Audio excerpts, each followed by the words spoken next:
Chapter 1712 Sleepy Xiaohua. Chapter 1712 Sleepy Xiaohua. Don't worry, nothing happened to Shimeli.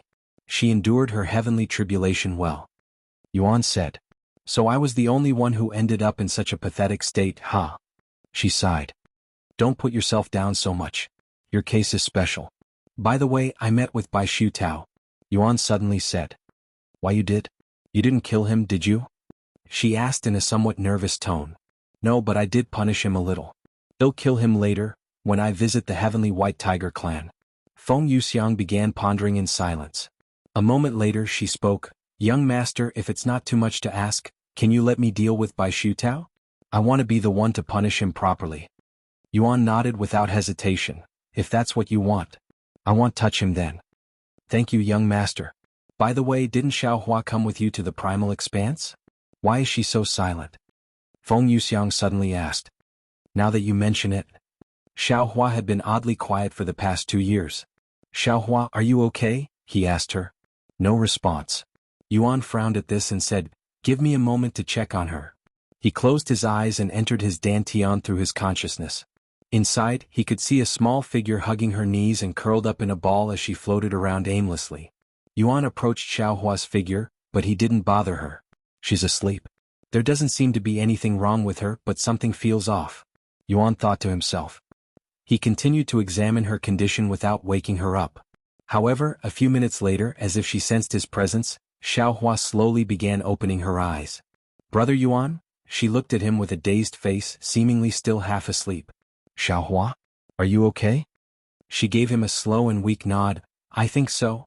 It's just that I have been feeling extremely sleepy lately, and I cannot fight it. I don't know why. I have never felt like this before. Can I check your body? Yuan asked with a worried face. Yes. Yuan gently pressed his fingers against Xiaohua's wrist and used his spiritual energy to probe inside her body. Everything appeared healthy, she wasn't injured or ill. However, the flow of her qi was unusually slow, a condition typically seen when someone is in a weakened state, and their body is instinctively trying to conserve energy. Something is forcing her to conserve her qi, but what? Yuan was completely dumbfounded by her condition. He tried looking through the evil god's memories since he was related to the Azura clan.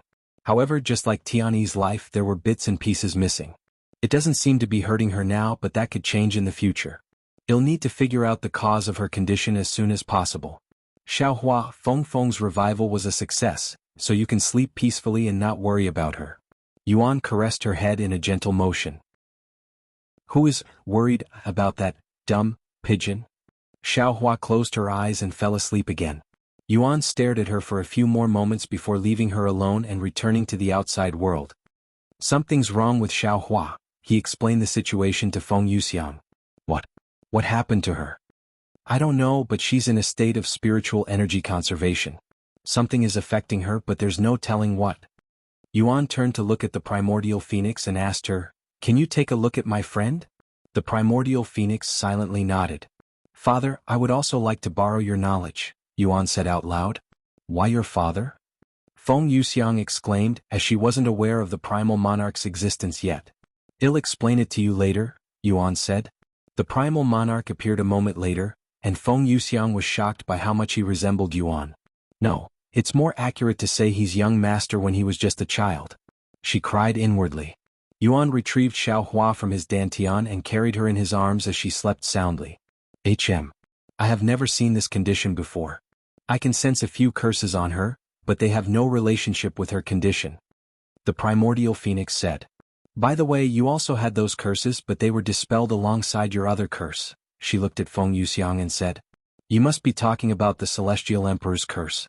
They prohibit those with it to acknowledge certain information. To prevent the 9 heavens from questioning the existence of players from Earth, the Celestial Emperor had placed a curse on those below the 7th heaven. Now that I think about it, I never questioned it when the young master disappeared into thin air. Looking back, it felt like I was affected by an illusion. Feng Yuxiang said. The sacred chalice of purification not only removed the curse on Feng Yuxiang's bloodline, but it also lifted the Celestial Emperor's curse on her, allowing her to be conscious of players as people not from their world. I wonder if I'll get rid of the Celestial Emperor's curse on me?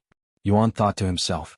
However, he was not in a hurry to remove the Celestial Emperor's curse, as it could attract the Celestial Emperor's attention.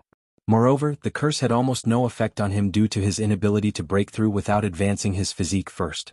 Therefore, if he got rid of the Celestial Emperor's curse now, had only attract unwanted attention without any real benefits. This human girl, she's fighting with another soul. To be precise, her soul is fighting against itself. The Primal Monarch suddenly said. What? Yuan looked at him with a questioning face. The Primal Monarch continued, her soul contains two separate souls within. It's almost like the dragon god who originally had two souls in one body. In her case, two souls inhabit a single soul and body, and they're subconsciously clashing with each other for control of the body. Two souls in one? Yuan quickly recalled the other personality Xiao had revealed before. Join privilege for ADV chaps. Chapter 1713 Leaving the Primal Expanse. Chapter 1713 Leaving the Primal Expanse. Now that you pointed it out, she really has two souls in one, and it's almost impossible to notice without looking into the depth of her soul. Even I missed it after all. The primordial phoenix muttered in a slightly surprised voice, as she had never seen such a phenomenon before. Yuan recalled what Xiao revealed to him and said, she said there was another personality sealed within her. Can a soul be sealed inside another soul? I don't know too much about humans, so I cannot tell you with certainty. Primal Monarch said. The primordial phoenix then said, this little human? I can sense the power of reincarnation from her, but it's not the natural kind. Yuan looked at her with raised eyebrows and asked, what does that mean? For us phoenixes, we can reincarnate naturally without any external help, and will always remain as phoenixes no matter how many times we reincarnate. While humans also reincarnate naturally when they die, they will not reincarnate with the same identity, so they won't have the same bloodline or innate talents. However, this could still be achieved with the help of techniques and treasures. As for this little human, her reincarnation was forced, meaning she forcefully went through the process of reincarnation before her soul reached the river of rebirth, where all souls must enter before they can be reincarnated. Is that a bad thing? Yuan asked.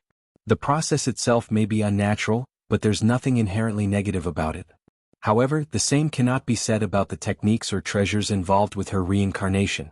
Such powerful treasures and techniques tend to have negative effects that could affect the individual in the future. Of course, I am not saying that this little human experienced something like that. I'm just speaking in general. I see.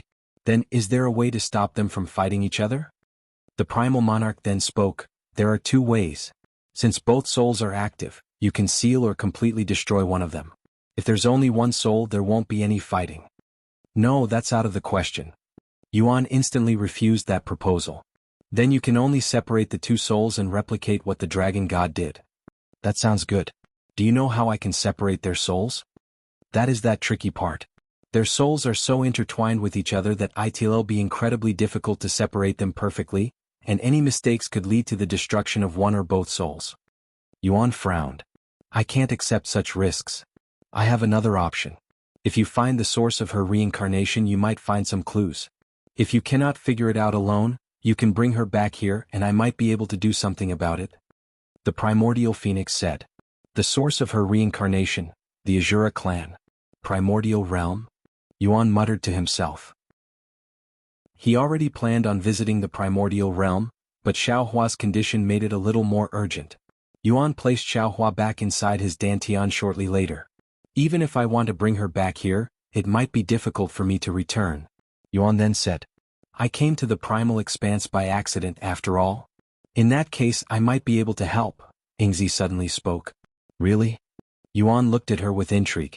As a shadow dweller, I have the ability to mark shadows, allowing me to move from any shadow to them no matter the distance. However, I can only have one mark active at a time, and I currently have the hollowed expanse marked.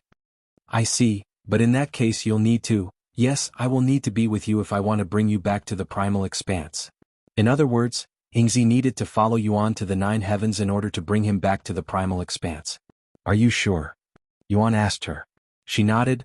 I can come back whenever I want and I want to see the human world. Also, I still have lots to learn about humans. That world lacks chaotic essence, so you won't be able to cultivate or replenish the energy you exhaust. I don't mind. It's not like I am going to stay there forever, she said. Is that so? If that's your decision, I won't say anything else. Yuan nodded. Without saying another word, Ingzi turned into a black silhouette and entered Yuan's shadow, temporarily joining his team. Now that I have a method of returning to the primal expanse, I need to visit the primordial realm. Yuan clenched his fists with determination. Are you ready to return to your world? The primal monarch asked him. Yuan looked at Feng Yuxiang, who turned to look at the primordial phoenix. Let's have a proper conversation next time, mother? Feng Yuxiang said to her. The primordial phoenix calmly nodded, but her eyes flickered with joy. Feng Yuxiang entered Yuan's body the next moment. I am ready to return now, Yuan said a moment later. The primal monarch nodded and created a rift. Before you leave. The primal monarch stopped him as he took a step forward. However, the primal monarch didn't continue speaking, seemingly pondering about something. What is it? Yuan asked. Never mind. I will tell you when you return next time. It's still too early for you to know now, he eventually said. Yuan narrowed his eyes suspiciously. All right. Then until next time, father. Yuan stepped into the rift and disappeared from the primal expanse. What were you trying to tell him? The primordial phoenix asked afterward. The primal monarch merely gave her a cold glance before disappearing without uttering a word. Finally back to his usual self, huh? The primordial phoenix shook her head, not minding the primal monarch. After returning to the 9 heavens, Yuan found himself in an unfamiliar scenery. However, with the abundance of spiritual energy, he was, without doubt, back in the 9 heavens. Chapter 1714 Rashara System, End of Primal Expanse Arc. Chapter 1714 Rashara System, End of Primal Expanse Arc. Where am I? Yuan mumbled as he surveyed his surroundings. However, before he could really pay much attention to his surroundings, he noticed several announcements appearing in the sky almost simultaneously. The sky was bombarded with announcements related to the achievements Yuan had achieved in the Primal Expanse, just as Wang Xiaoying speculated.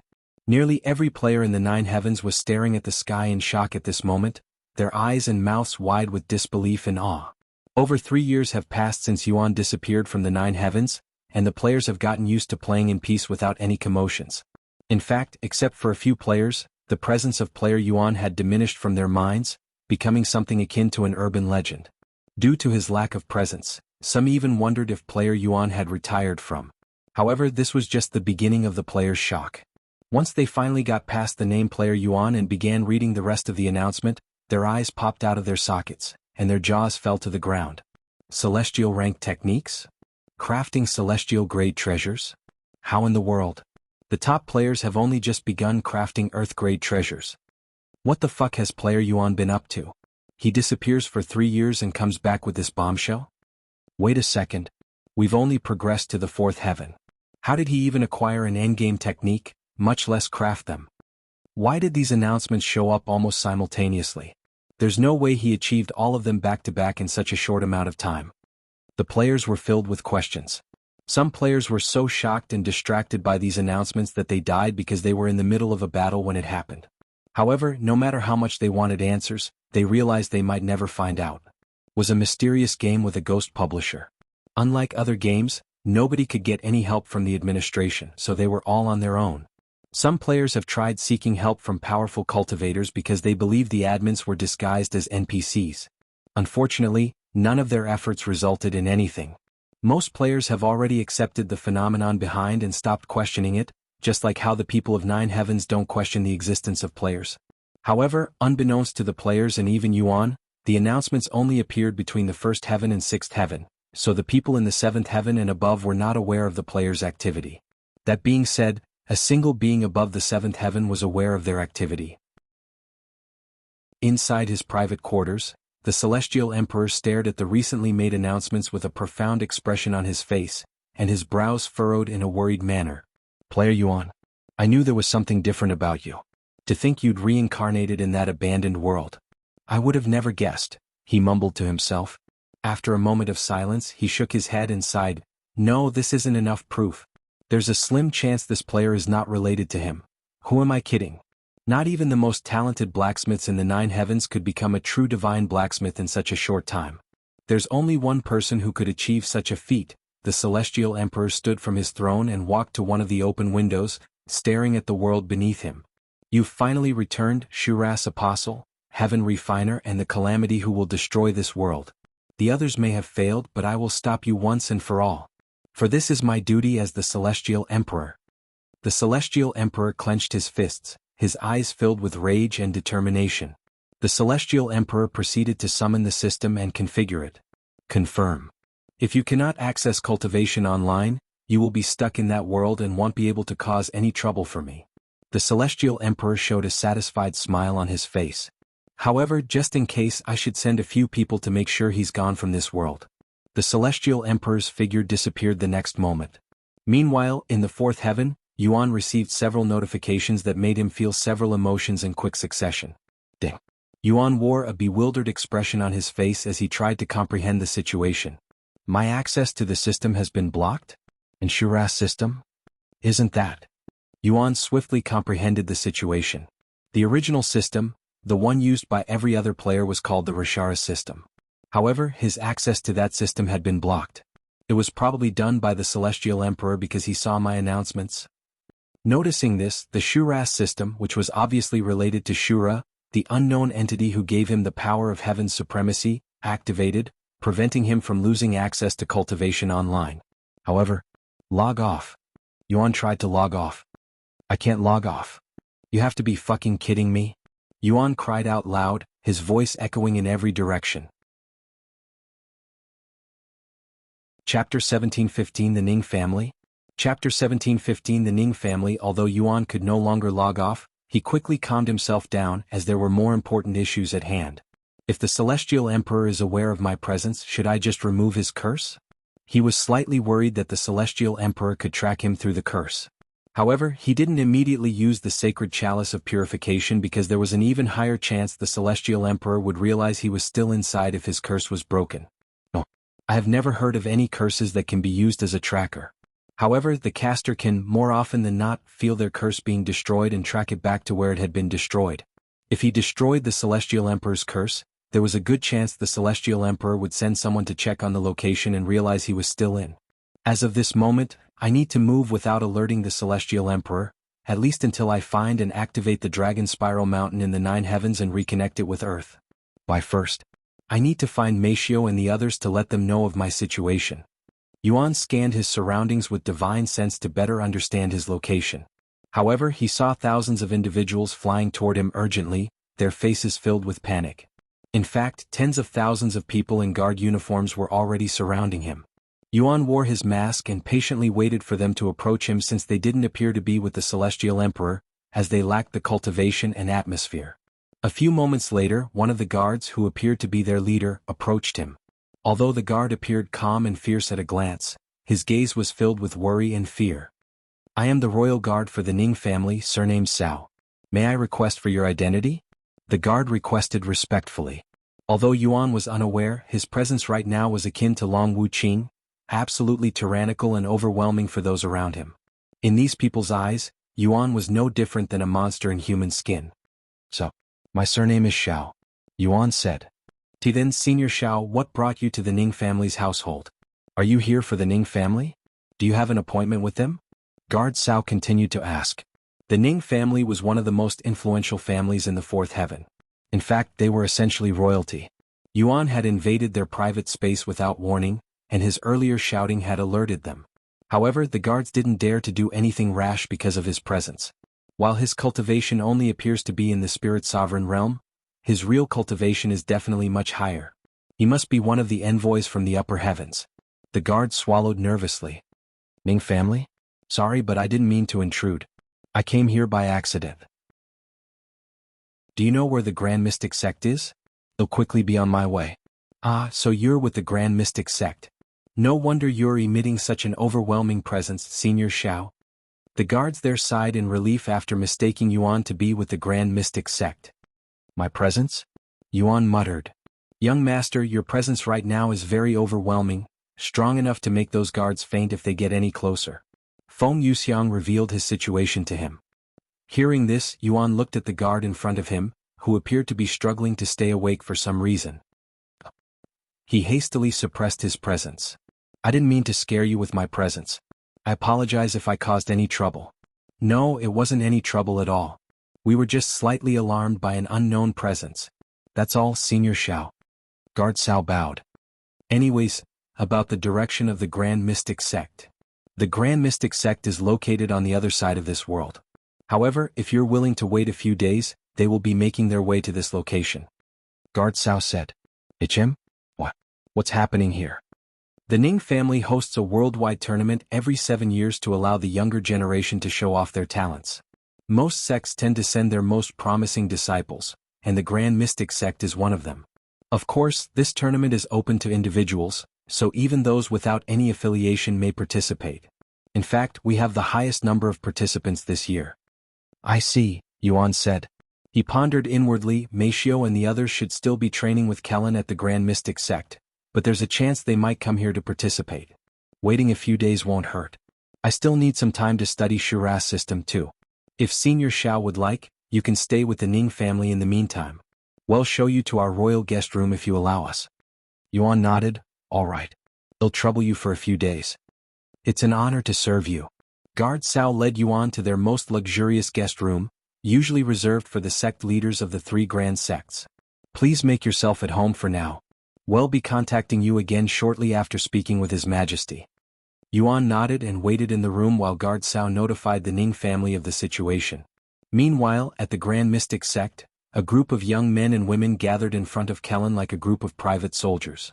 The Ning family will be hosting one of the biggest tournaments in a few days, where most of the top talents in the 4th heaven will participate.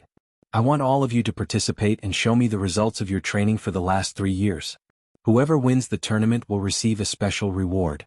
Whoever leaves the tournament first will be punished instead. Kelan said to Xiao and the others. He continued, and if nobody wins the tournament, I will subject all of you to hell. Understand? Yes.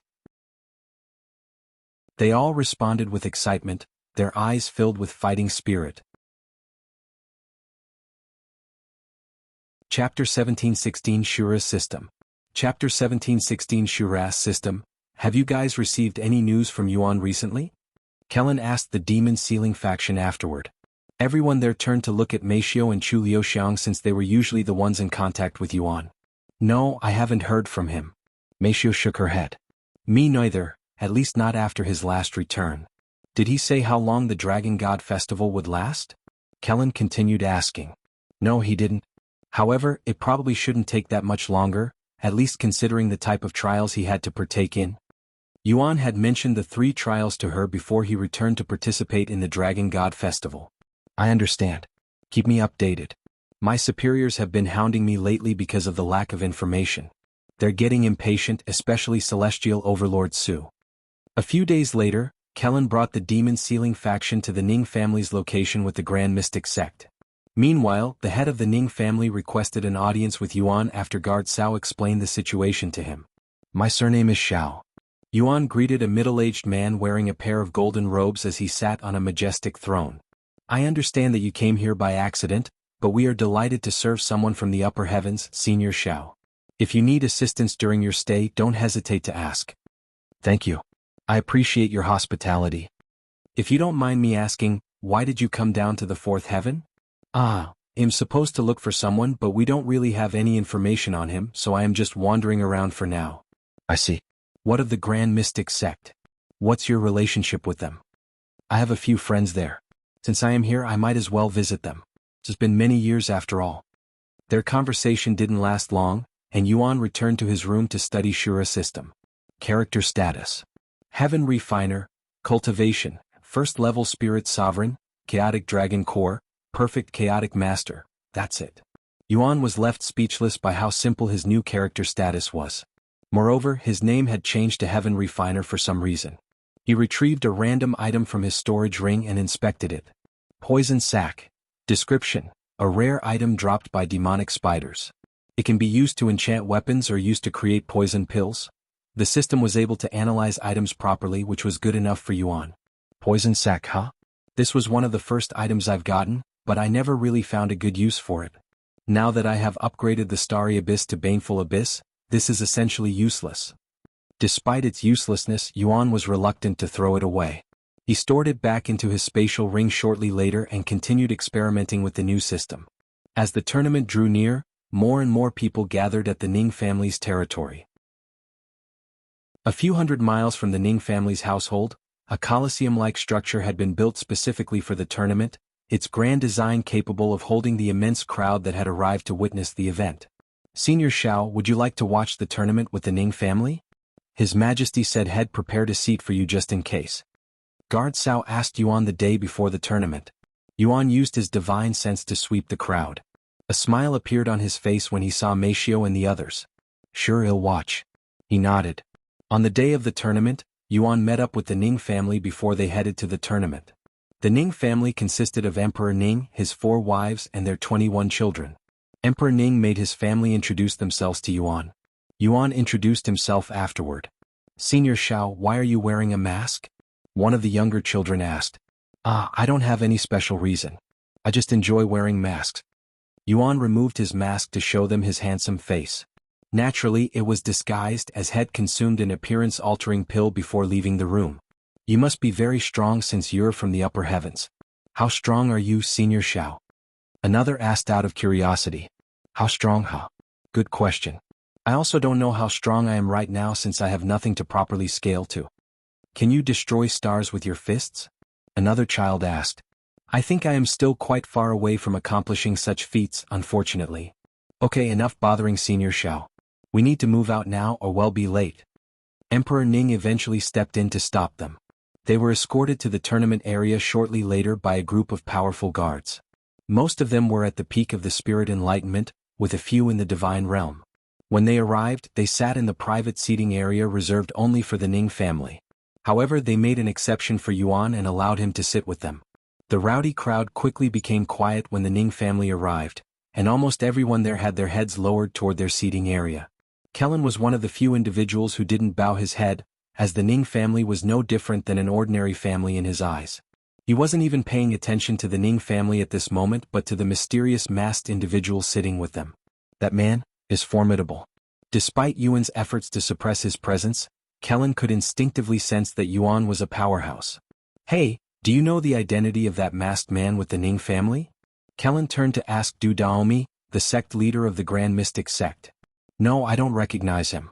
However, to be able to sit with the Ning family, his background must be extraordinary, Du Daomi remarked thoughtfully.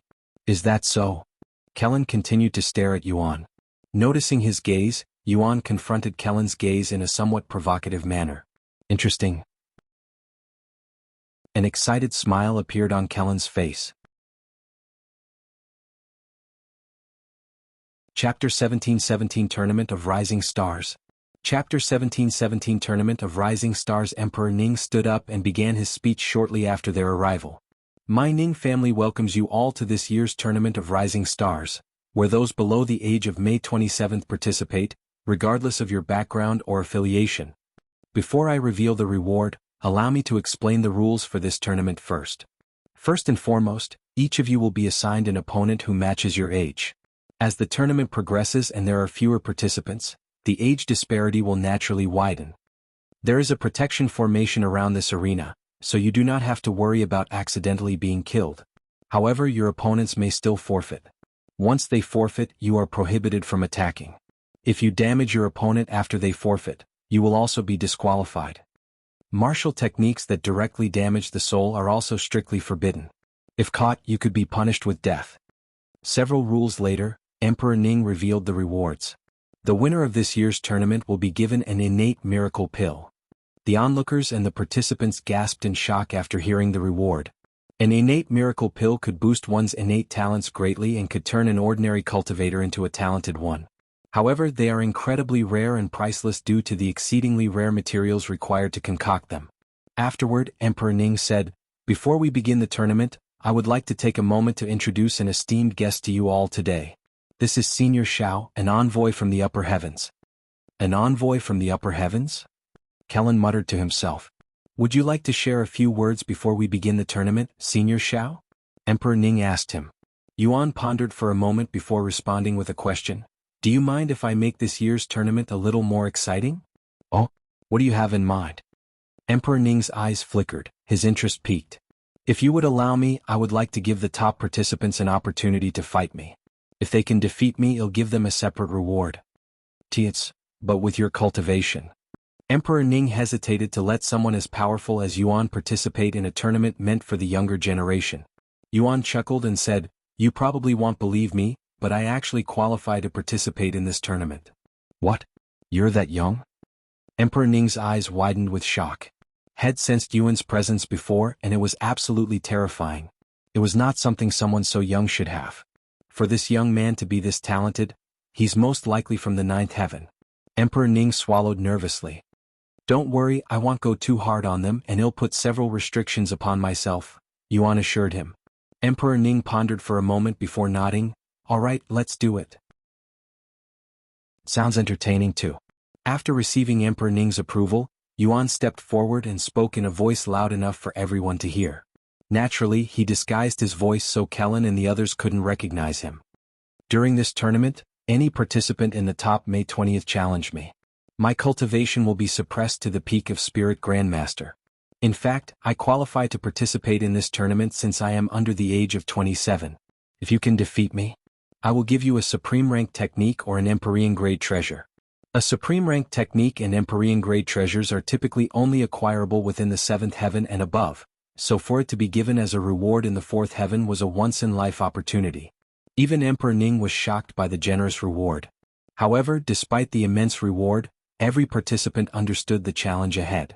Simply making it into the top 20 was already an incredibly difficult journey, but defeating someone capable of casually offering such valuable rewards would be exponentially harder, even if that person suppressed his cultivation to the peak of Spirit Grandmaster. Spirit Grandmaster? Underestimating us will be his downfall. That reward will be mine. Wang Ming rubbed his hands like he had already won. Seeing this, Kelan glanced at him and sneered, "You're the one who's underestimating him. That man is formidable and unfathomably dangerous. If I were to suppress my cultivation to his level, even I don't dare say I am confident in beating him." "What? Seriously?" The Demon Sealing faction members looked at him with wide eyes. They couldn't imagine Kelan losing to anyone, not even to Yuan. "What about his cultivation of Spirit Sovereign? Is it his real cultivation?" Wang Bingbing asked. "It appears to be his real cultivation, but I am sensing another power inside him, and it's unlike anything I've seen before. It's chaotic and destructive," said Kelan. "I guess there's always a bigger fish, especially in the upper heavens. Yuan might finally have some competition later." Shurlang chuckled. "All right, I have decided." Kelan suddenly said, "All of you will challenge that man from the upper heavens. If any of you win, I will give you a special reward that would make even my own disciples jealous." "What about the tournament?" Hong Xiuquan asked. "Forget about it. I brought you here to evaluate your progress and limitations, but after seeing the participants, I have no doubt you'll rise to the top with ease. However, that man is a different story. You'll be able to truly test your limits with him." Sometime later, the tournament officially began. "I'll be right back," Meishio said shortly after the tournament began. "Checking on Yuan?" Liuxiang asked. She nodded. "He appeared in the announcements, so I thought he came back. However, he hasn't logged off yet, so maybe he's still in the Primal Expanse." The announcements were probably just delayed because he's so far away. Probably. It won't take long. She logged off the next moment. Once she returned to Earth and saw Yuan sleeping peacefully, she caressed his face and gave him a gentle kiss before returning to cultivation online. "Not yet?" Liuxiang asked. "No." Meishio shook her head. Chapter 17-18 Tournament of Rising Stars, 2.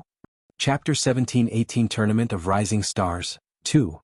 Once the tournament officially began, 100 pairs of participants entered their individual platform.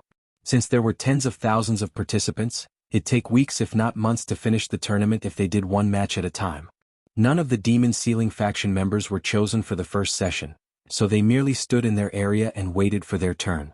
A few of them were staring at Yuan, trying to analyze him. Li Jinxi had the most intense gaze, but it was not because she recognized Yuan. "Why am I getting this weird feeling in my gut when looking at that person?" She wondered inwardly. It was an inexplicable feeling she was not familiar with. She wondered if this feeling was a natural desire to battle someone strong or something else entirely different. Burning Lotus Sword Art. A handsome young man with black and red hair unleashed a powerful and dazzling sword technique, instantly catching the spectators' attention. That must be Xing Qin, the #1 disciple of the Burning Lotus Sword sect. His sword art is as grand and powerful as they claim. He definitely deserves the title sword that burns all. Several platforms away, a beautiful young lady wielded a green fan as she leaped around the platform with graceful movements, resembling a dancer. Fairy Ling is as beautiful as ever. I'd climb 1,000 mountains just to have a glance of her beauty. Although many participants were disciples of sects, the majority hailed from prominent clans and families that spanned across the fourth heaven. While these individuals might also be disciples of various sects, they were here primarily representing their families, promoting the strength and pride of their bloodlines. The rest of the participants were rogue cultivators, and a sizable portion of them stood out from the rest, mostly because of their demeanor and attitude towards the tournament. Damn. This event is too difficult. Who could possibly win this? A specific individual shouted after losing to his opponent. There were other players besides the demon sealing faction present at the tournament. Whether they were qualified to even participate or not was a different story. 3 years may not seem like a significant amount of time to those born in the cultivation world, but for those from Earth, 3 years was a substantial period. In that time, the entire player base made remarkable progress in their cultivation, advancing far beyond what even talented people born in the 9 heavens could achieve. While not every player had made significant progress, this was largely because not everyone pursued advancement with the same level of effort or determination. However, those who did dedicate themselves to improving had risen far beyond what individuals of the same caliber, born in the 9 heavens, could typically achieve. In other words, even those players with average talents were able to surpass the talented natives of the 9 heavens, thanks to the system's assistance. The system provided the players with advantages that allowed for faster growth and cultivation progress in ways that natural talent alone could not. However, in the eyes of the natives of the 9 heavens, the players simply appeared to be extraordinary geniuses. Even if some sensed that something was unusual, the Celestial Emperor's curse worked its magic, making the players' presence and achievements seem completely normal. As for the participants present at the tournament, they ranged in age significantly. There were competitors as young as 10 years old and others as old as 27, just barely hitting the upper age limit for participation. That said, none of the younger participants expected to win. They were only there for the experience and to show off their talents so others could pay attention to them in the future. This is also why there was typically only a single reward for the tournament, and it was usually not as grand as the innate miracle pill. This made Emperor Ning's announcement all the more shocking to the participants, as such a valuable prize far exceeded their expectations. Winner Xing Chen. One of the judges there suddenly announced. Once a match ended, the winner was granted a recovery pill to help them recover their exhausted cultivation for the next fight, but they wouldn't fight immediately. Whenever a stage is available, the next pair would immediately be called to it. Since the platforms were protected by restoration formations, any damage done to them would repair itself. An hour later, Murong was the first member of the demon sealing faction to be called onto the stage. "I'll be right back," he said to them before walking to the stage in calm steps. Murong's opponent had arrived on the stage before him. 7th level Spirit Emperor, huh? Murong smiled inwardly. "I'll give you a chance to forfeit," Murong said to his opponent as he released his cultivation at the 3rd level of Spirit Enlightenment. In just 3 short years, Murong had progressed all the way to Spirit Enlightenment. It wasn't just Murong, however. Every member of the demon sealing faction had managed to enter Spirit Enlightenment. As a matter of fact, it didn't even take them 3 years. They'd spent the first 2 years improving their foundations and the last year increasing their cultivation. Naturally, this wasn't solely due to the system. Kelan had also provided them with numerous treasures that, while priceless in the 4th heaven, were abundant in his realm. This is one of the many reasons people seek favor with those from the upper heavens, as what is considered trash in the higher realms is often regarded as treasure in the lower heavens. A Spirit Enlightenment. Who could have anticipated such a genius would show up in this tournament? That senior from the upper heavens must be kicking himself now. There's no way he could bridge the gap between Spirit Grandmaster and Spirit Enlightenment, regardless of where he's from. The spectators were shocked by the presence of a Spirit Enlightenment cultivator since the majority of the other participants were below Spirit King, with a few at Spirit Sovereign. Chapter 17-19 Tournament of Rising Stars, 3. Chapter 17-19 Tournament of Rising Stars, 3. Spirit Enlightenment, huh? They're grown. Yuan muttered with a smile behind his mask. The demon sealing faction had not only caught up to his cultivation but even surpassed him. Naturally, whether they could hold a candle against him in prowess was an entirely different story. Murong's opponent swallowed nervously after realizing he was at spirit enlightenment. However, the young man didn't forfeit and stepped forward. So what if you're at spirit enlightenment? I'd never forfeit. Is that so? Murong muttered as he retrieved a spirit-grade dagger. One of the rules in the tournament forbade the participants from using treasures above spirit grade, as that would defeat the purpose of the tournament. They were supposed to show off their talents, not their wealth after all. The only reason there was no restriction on their cultivation was simply because one's cultivation was considered a talent. Murong's opponent retrieved a spirit-grade sword, and they started fighting shortly after. The spectators expected Murong to completely dominate his opponent right as the fight began, but he diverted their expectations when he started messing around with his opponent. However, that is not to say he was playing around. Instead, he was purposefully matching his opponent's speed and strength. Who is that young man at the spirit enlightenment? I don't recognize him. Emperor Ning asked Guard Xiao, who was guarding their area with several other powerful guards. Guard Xiao retrieved a jade slip that had the information on all participants and said, "His name is Murong. We don't have much information on him, but he's been training with a high-ranking member of the Celestial Overlords at the Grand Mystic Sect for the past few years." What? Someone from the Celestial Overlords is in the fourth heaven. Are they here right now? Emperor Ning stood up in shock after hearing this information. The Celestial Overlords are big shots in the upper heavens, much less the fourth heaven. Even royalty like Emperor Ning have to lower their head when speaking to them. Yes, he came here with the sect leader of the Grand Mystic Sect. You idiot. Why didn't anyone notify me? We should have invited them to sit with us the moment we learned of their presence. Do you have any idea how bad this looks on us? Emperor Ning shouted angrily, causing heads to turn in their direction. I also wasn't aware until I saw the information just now. I'll go invite him right now. Guard Xiao lowered his head and left the next moment. Once Guard Xiao left, Emperor Ning looked at Yuan and sighed. I apologize for that, Senior Xiao. Do you know of the Celestial Overlords? Of course I do. Who hasn't heard of them in the upper heavens? He calmly replied. I just realized how foolish my question was. Emperor Ning rubbed his chin in an embarrassed manner. Meanwhile, Guard Xiao approached the sect leader of the Grand Mystic Sect and asked him, Senior Du, we've just received news that a member of the Celestial Overlords came to the tournament with your Grand Mystic Sect. Do you know where this esteemed guest is right now? Without uttering a word, Du Daomi shifted his gaze to look at Kelan, who was standing right beside him. Seeing this, Guard Xiao immediately understood the situation and recognized Kelan as someone from the Celestial Overlords. While Kellan's presence was suppressed, there was no way to conceal the immense aura his body naturally exuded. Even an ignorant child could tell he was a powerful expert at a glance.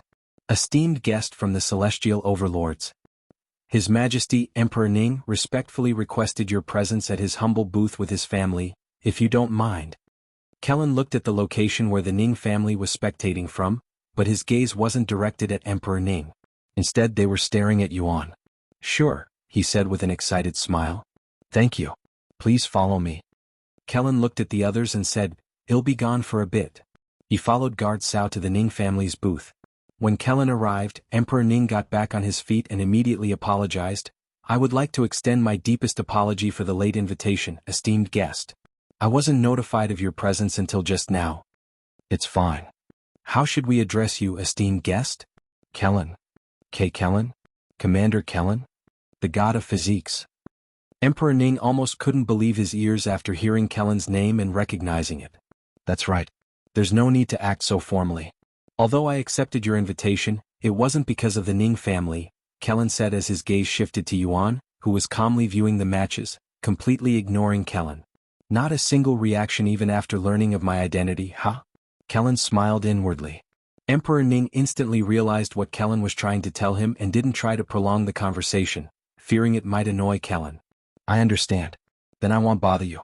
If you need anything, just let me know. Kelan grabbed the chair that had just been placed beside Emperor Ning's seat and moved it directly beside Yuan. Kelan sat down with a loud thud, and his aura immediately began clashing with Yuan's intensely. The air between them grew thick with tension, and the atmosphere in the booth turned chilling. Emperor Ning and his family instinctively moved their seats away from Kelan and Yuan. They feared for their lives, but none of them dared to utter any complaints. The two of them remained silent for several minutes until Kelan broke the silence. So, where are you from? A place far away from here, Yuan responded nonchalantly. Do you really qualify for this tournament? Of course. Do you think I am lying? Kelan turned his head to look at Yuan. Yuan did the same. Although his eyes were hidden by his mask, their gaze confronted each other with intensity that matched their auras. Feeling Yuan's gaze through his mask, Kelan smiled and said, You want to spar later? It'll match your cultivation. Do you always ask strangers to spar with you? Yuan asked. Only if they make the hair on my skin tingle. Yuan chuckled, I'll think about it. Chapter 1720 Even more monstrous than Yuan?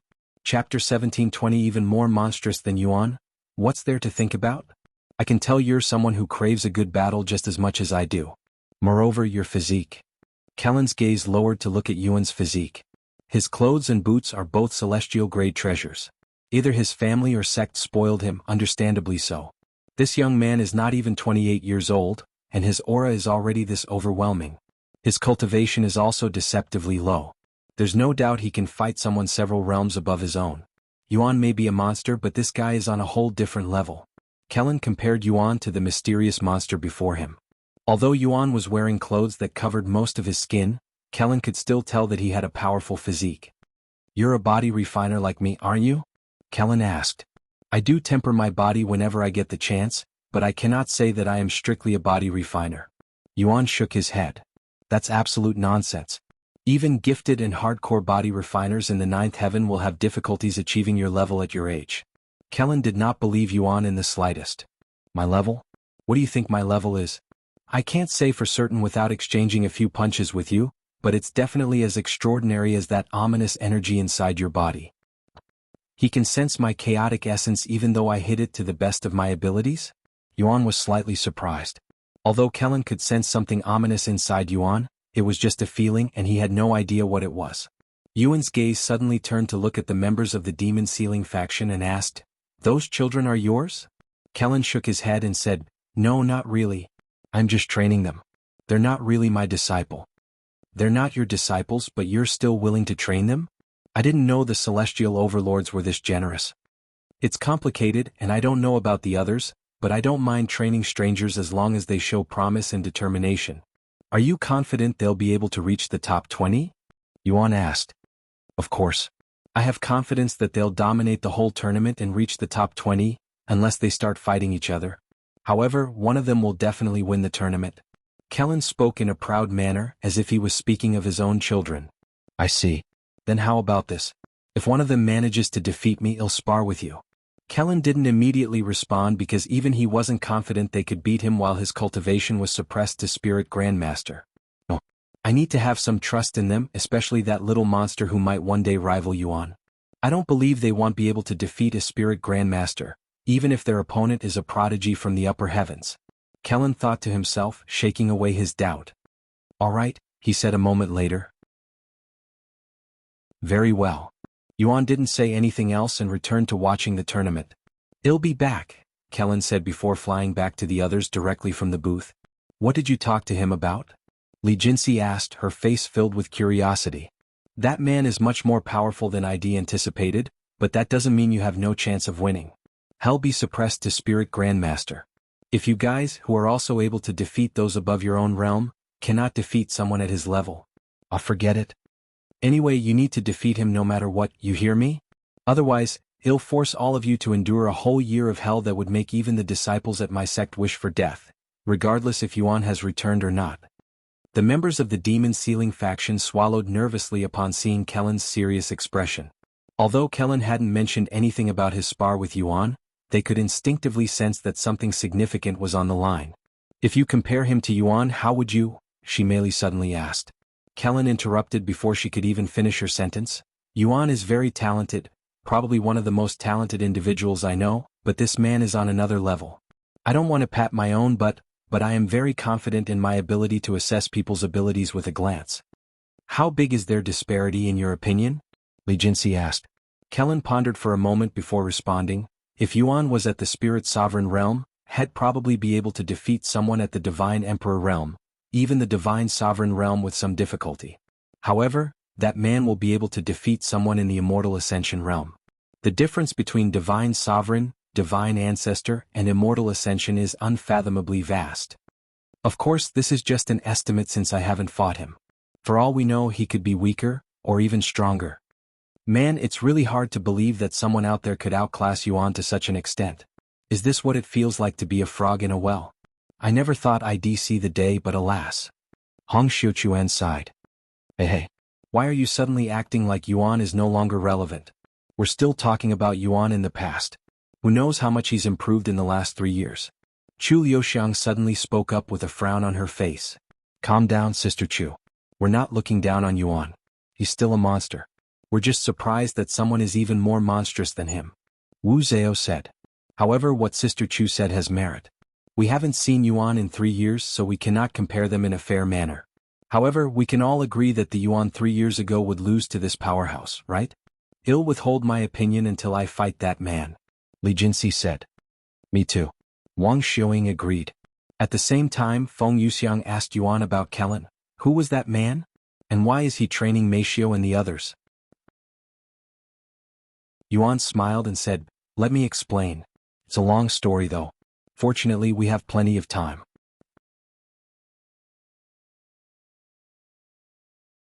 Chapter 1721 Divine Fist Manifestation. Chapter 1721 Divine Fist Manifestation. Heavens! A lot has happened since I went to sleep. Feng Yuxiang couldn't believe how much had happened in such a short amount of time. Thank the heavens I woke up this soon. If I had slept any longer. Feng Yuxiang swallowed nervously. She could imagine sleeping for a decade and waking up to Yuan already achieving immortality. Just the thought of missing Yuan's growth gave Feng Yuxiang a sense of dread. So, when do you plan on letting them know your true identity? Feng Yuxiang asked Yuan a few moments later. I don't, Yuan said with a smile. Huh? Feng Yuxiang muttered in a surprised voice. Now that I am hunted by the Celestial Emperor, I need to keep Yuan away from them. I could be endangering them just by being near them. Of course, that's not to say I'll keep my identity a secret forever. Once the tournament is finished, I'll find a way to tell them. Then why stay here at all? Wouldn't it be better if you just left and never interact with them? Feng Yuxiang asked. I thought of that, but with so many people from the upper heavens coming down to the lower heavens, my identity won't raise any suspicions. There'll also be many witnesses who will have seen us acting like strangers to each other. I see what you're trying to do. Fooling your own allies to fool your enemy, huh? Yes, but I will also admit that I want to see how much they've grown, even if it's a little risky.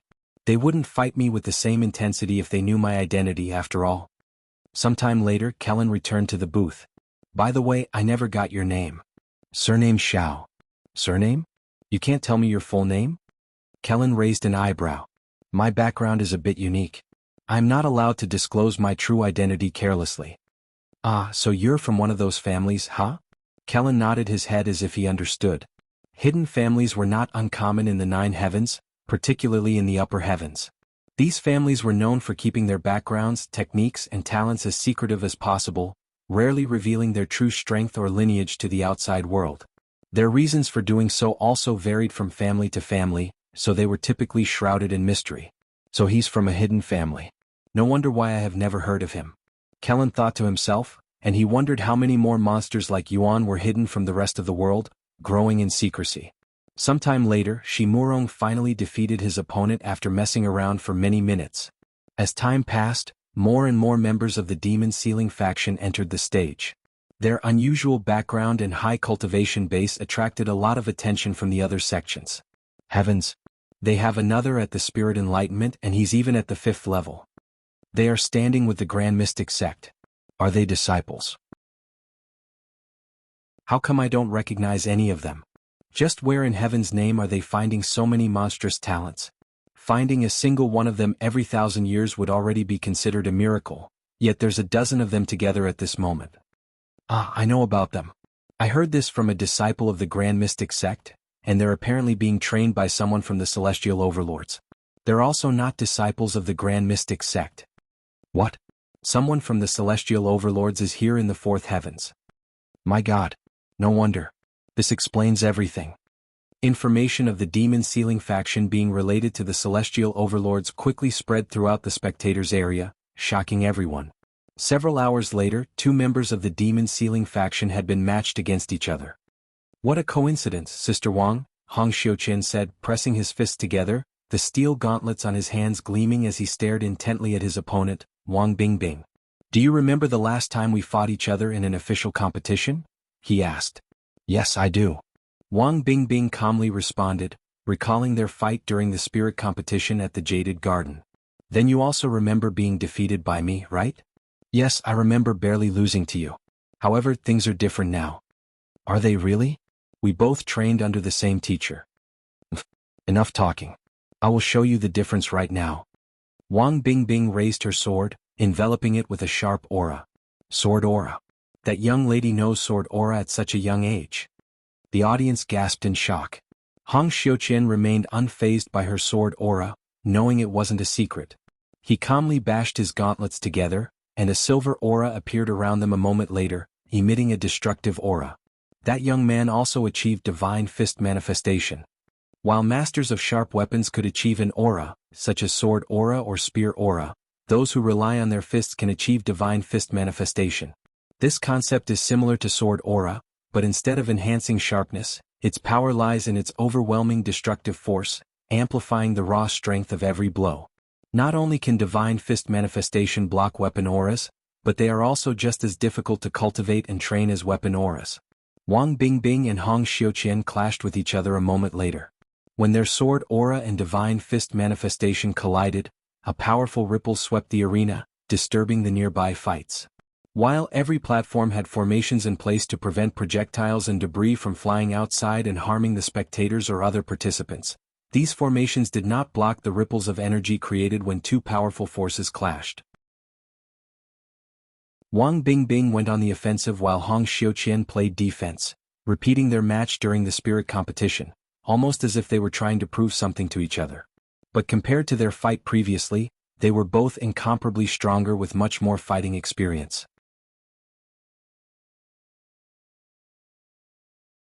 Chapter 1722 Peak of Spirit Enlightenment. Chapter 1722 Peak of Spirit Enlightenment. What a fierce battle. It's like they're really trying to kill each other. The spectators were shocked by how intensely Hong Xiuqian and Wang Bingbing were going at each other's throats, almost as if they were before their archenemies. As for the match itself, Hong Xiuqian was successfully blocking all of Wang Bingbing's sword strikes. Moreover, his fists were still in great condition, unlike their previous match where his fists would be bruised by the end. As for Wang Bingbing, each of her sword strikes struck exactly where she wanted with deadly precision, and she had almost no wasteful movement. They're incomparably stronger than before, and they are still hiding their true strength. Yuan smiled inwardly, wondering if they were hiding their true strength because of him. Sister Wang, I have a better chance of defeating that man. Stop this pointless struggle and just let me win. Are you seriously saying that? Wang Bingbing suddenly became even more aggressive, and her aura soared, clearly angry at Hong Xiuqian's words. Hong Xiuqian was slightly taken aback and started getting pushed back. Damn, she's starting to use her real strength. Hong Xiuqian clenched his jaw and started fighting more seriously too. While they continued fighting, another member of the Demon Sealing faction was called to the stage. A beautiful woman with a stern expression walked onto the stage. Her opponent, who was only a spirit king, began trembling in fear after sensing her cultivation. Peak of Spirit Enlightenment. Li Jinxi's overwhelming presence on the stage affected not just her opponent but even those around her, including those in the audience. Are you ready to fight? The judge for their match asked. Li Jinxi silently nodded. It took a moment for her opponent to respond. After swallowing nervously, he said, "Are ready." Then let the fight begin. The instant the match began, Li Jinxi's figure disappeared from her spot. Ack!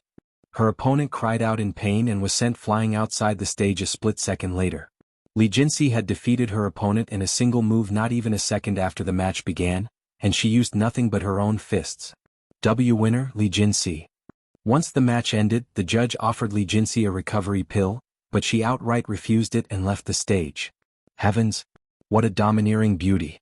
To be at the peak of the spirit enlightenment at her age, her potential is massive. Ah! That young man from the upper heavens must be sweating by now. I cannot imagine a spirit grandmaster defeating someone at the peak of spirit enlightenment, regardless of their background. Sometime later, Meishio entered the stage with a spirit grade bow.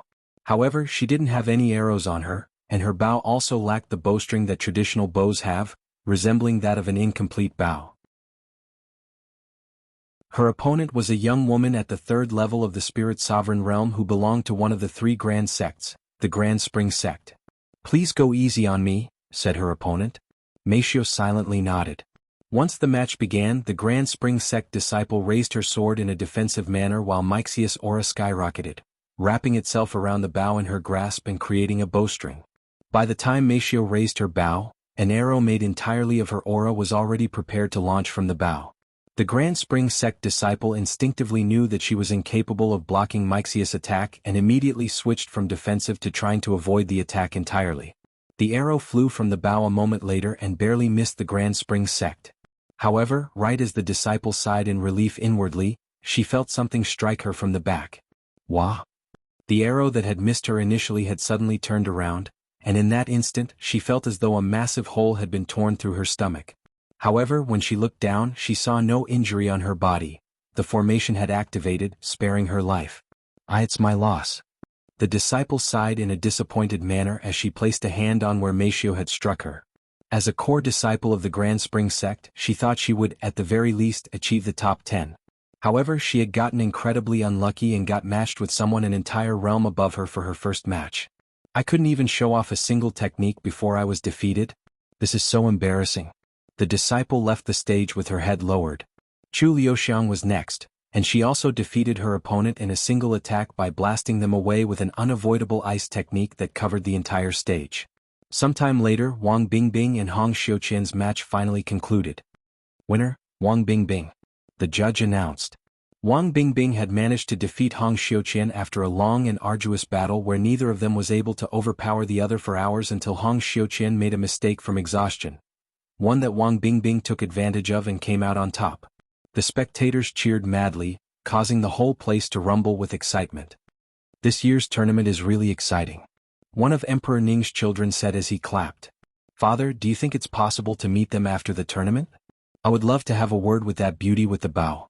One of the older children asked, his gaze filled with adoration.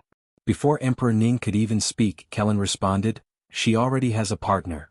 That doesn't mean any. Kelan looked at him and interrupted, I wouldn't continue that sentence if I were you, unless you wish the downfall of your family. Emperor Ning hastily went to slap his own son in the face and shouted, apologize to Senior Kelan right now. I am sorry, Senior. I didn't realize you were her partner. Kelan frowned and said, hey, that's a crazy misunderstanding. I am not her partner and don't you dare utter such words again.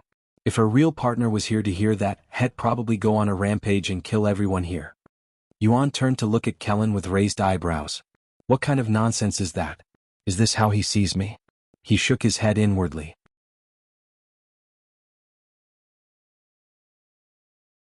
Chapter 1723 The Top 20?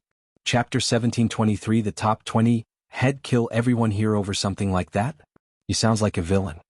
Yuan said, joining the conversation. Well, I'm not saying he'll definitely do it, but he is very much capable. That man is a crazed bastard who'd aim his sword at the heavens without any hesitation if needed. Kelan said, completely unaware that he was talking to Yuan. Sounds like you're scared of him. Is he more powerful than you? Kelan rubbed his nose and said, he may be a little monster with more potential than I, but he is still 100,000 years too early to defeat me. And who said I am scared of him? His unpredictably does make me nervous at times, but that is different from fear. Is that so? Yuan smiled inwardly. Suddenly, another of Emperor Ning's older sons spoke. Then what about that beauty who used that ice technique? She's also taken by the same man. That nonchalant fairy at the peak of spirit enlightenment is probably single, right? Kelan merely shook his head in silence. Seriously? Kelan sighed and said, you can forget about coveting any of the women in that group. They all belong to the same guy. What? The Ning family was surprised to hear this. Even Emperor Ning couldn't help but swallow nervously, his gaze filled with envy. Is this man also an emperor? Emperor Ning had to ask. How can a single man have so many talented partners if they weren't in a position of high power and authority? No, but he's also from the celestial overlords and he is one of the youngest generals in our faction's history. Had also qualified to participate in this tournament if he were here. Anyway, he's one hell of a womanizer who is always surrounded by women. Kelan continued. Yuan had a strong urge to smack Kelan in the back of the head for his earlier statement about all of the girls in the group belonging to him, but he held back. However, he decided to punish Kelan in the future for spreading misunderstanding when there is a chance.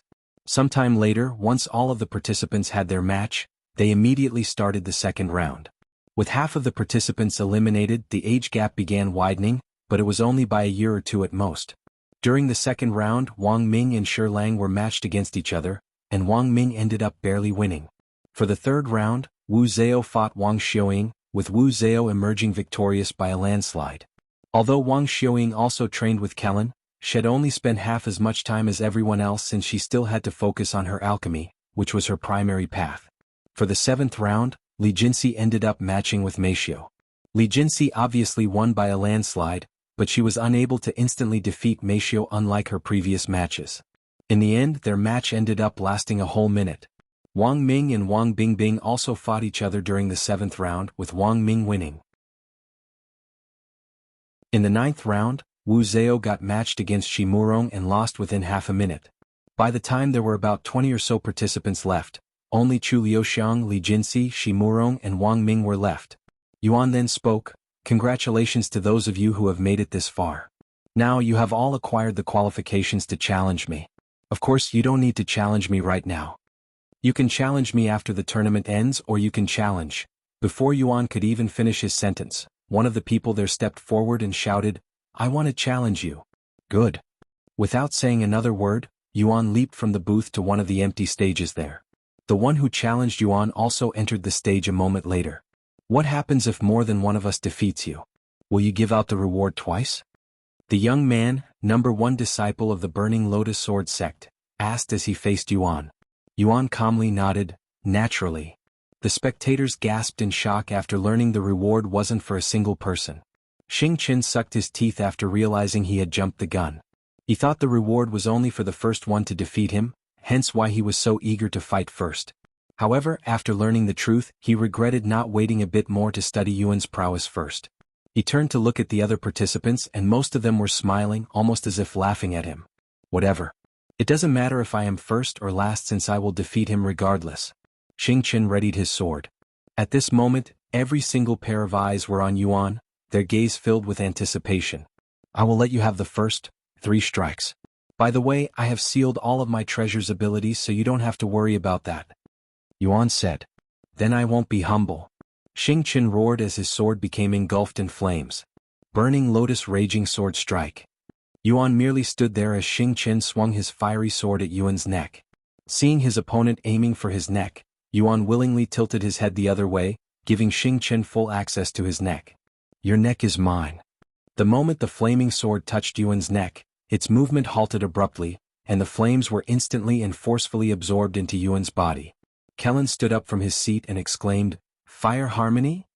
What?" Emperor Ning looked at him with a startled and puzzled expression. "A level that is even higher than flame immunity. Not only is he impervious to flames but he could also absorb them and turn it into his own energy. The peak of fire mastery." Kelan clenched his fists as his body trembled in excitement. Even he has only achieved super fire immunity after tens of thousands of years of rigorous training. No. There's simply no way he could have achieved fire harmony at that age. It must have been one of his techniques at work. Kelan quickly shook his head, almost as if he couldn't believe that he had been fooled by such an obvious fact, even if it was only for a brief moment. "Fuck, that surprised me," he mumbled a moment later.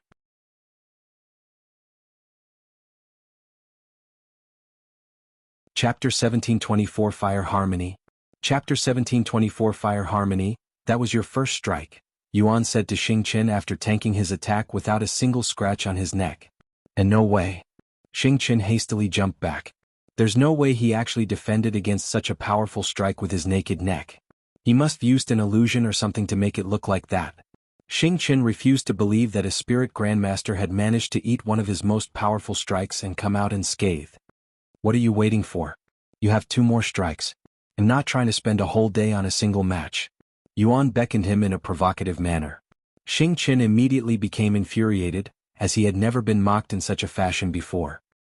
He began gathering his spiritual energy for several moments before pointing his sword at Yuan.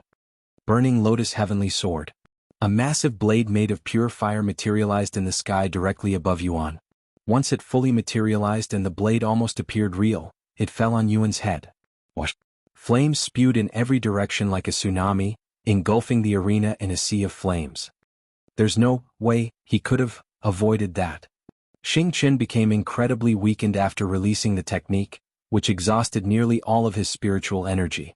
Yuan's figure was engulfed in flames, but his silhouette could still be seen by the spectators and Qing. However, before Qing could celebrate, a powerful gust appeared, swallowing up all of the flames. The flames gathered like bugs to a lantern around Yuan, who began taking a deep breath, as if he was preparing to blow a straw house down. As for the flames, they were simply consumed by Yuan. How? Qing fell to his knees with a loud thud that resounded throughout the stadium. The spectators could only gasp in shock at what they just witnessed. There's no mistaking it. Kelan muttered in a dazed voice. He actually achieved the state of fire harmony before the age of 30. This level of talent is almost unheard of, even in the supreme heaven. He must have been born with a physique blessed by the fire gods. Kelan's desire to fight Yuan skyrocketed after learning this. You kids better defeat him so I can fight him. Kelan clenched his fists in anticipation. Yuan casually patted his clothes after swallowing the flames and said, "If that was your best, then I'll consider this fight concluded, as you will not be able to damage me, much less defeat me." Qing did not even have the energy to respond anymore and directly collapsed onto the ground. One of the workers there swiftly entered the stage to retrieve Qing, bringing him away. Yuan looked at the rest of the participants and said, "So, who's next?" The participants subconsciously stepped back when they felt Yuan's overwhelming gaze through his mask. After a few moments of silence, a beautiful girl entered the stage with a graceful leap. Once the beauty introduced herself, Yuan nodded and said, "The match will begin the moment you raise your weapon." The beauty quickly raised the sword in her grasp and prepared to attack. However, before she could even act, Yuan's figure flickered and disappeared. When he appeared again a split second later, his fist was already digging into the bowtie's stomach. Ah! The beauty let out a dramatic cry of pain, and her face contorted in an exaggerated expression as she was sent flying off the stage. What happened to 3 free strikes? She complained after struggling to get back on her feet. It'd take too long if I let everyone have 3 free strikes, he shrugged. And no way. The beauty muttered in disbelief before falling unconscious and getting carried off the stage. Next. Yuan ignored her and turned to look at the remaining participants, who swallowed nervously and subconsciously avoided his gaze. Since nobody is going next, I will do it. A familiar face entered the stage. Liuxiang. What's your name? Lulu? Yuan showed a gentle smile on his face after Liuxiang challenged him. My surname is Xiao. You can't tell me your full name? Unfortunately, I am unable to because of reasons beyond my control. Liuxiang narrowed her eyes at him and asked, "Have we met before?" "Why do you ask?" "Just a feeling." "Well, unless you've been to the upper heavens, I highly doubt we've met, as this is my first time coming to the lower heavens." "I see. You're not going to ask why I came down here?" Yuan asked. "Well, I don't really care, so I have no reason to ask." "I understand. Then let's start the match. I'll make my move after you make your first move," Yuan said a moment later. Liuxiang nodded, and after several moments of stillness, she suddenly brought her arms parallel to the ground and swiftly activated a technique. A shield. A beautiful and thick shield made of ice and enforced by spiritual energy appeared in front of Liuxiang, capable of blocking any frontal attacks. She thought Yuan was going to attack her the moment she used her technique like the last match. However, Yuan merely stood there in silence, almost as if he were analyzing her technique. Seeing this, Yuan smiled and said, "Don't worry, I won't end this match too fast since I ended my last one a bit too fast, so we have some spare time to enjoy ourselves." "Sorry, but I'm not interested." Liuxiang suddenly placed her palms on the ground. Frozen Garden of Impalement. Thousands of ice spikes erupted from the ground and reached 12 meters tall, covering the entire arena and leaving no room for Yuan to escape. She had used this technique in several matches before, and not a single one of her opponents had been able to block or avoid it. However, Yuan didn't even try to avoid it and allowed the ice spikes to land on him. Wow. Liuxiang showed a nervous smile after seeing Yuan tank such a powerful technique with ease.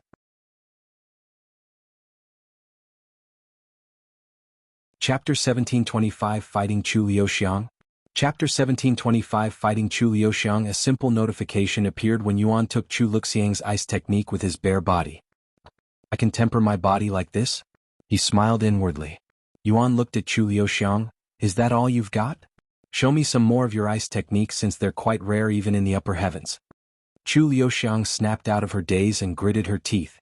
8,000 ice lotus blooms on the battlefield. Hundreds of beautiful frozen lotuses materialized around Yuan, completely surrounding him. Yuan curiously touched one of them, causing it to burst and sending ice shrapnels in every direction. Almost instantaneously, a chain reaction occurred, and in the blink of an eye, all of the ice lotuses exploded. Although the system did not specify, Yuan could feel that his cold resistance was only increasing slightly. Yuan wanted to get at least weak cold resistance by the end of the match, but he didn't want to prolong their match for too long without any reason, as it would raise eyebrows. You're that tall man's disciple, right? Show me what he taught you. I promise to fight him if one of you manages to defeat me after all. No wonder why he appeared a little desperate for us to win. Chu Liuxiang sighed. Forget it. I know I can't win and I don't feel like fighting you for some reason. Chu Liuxiang shook her head. You don't? Why not? You fell for me or something. Yuan teased her, hoping it'd get her riled up. Chu Liuxiang sneered and said, I am already with the love of my life, so I have no reason to look at another man.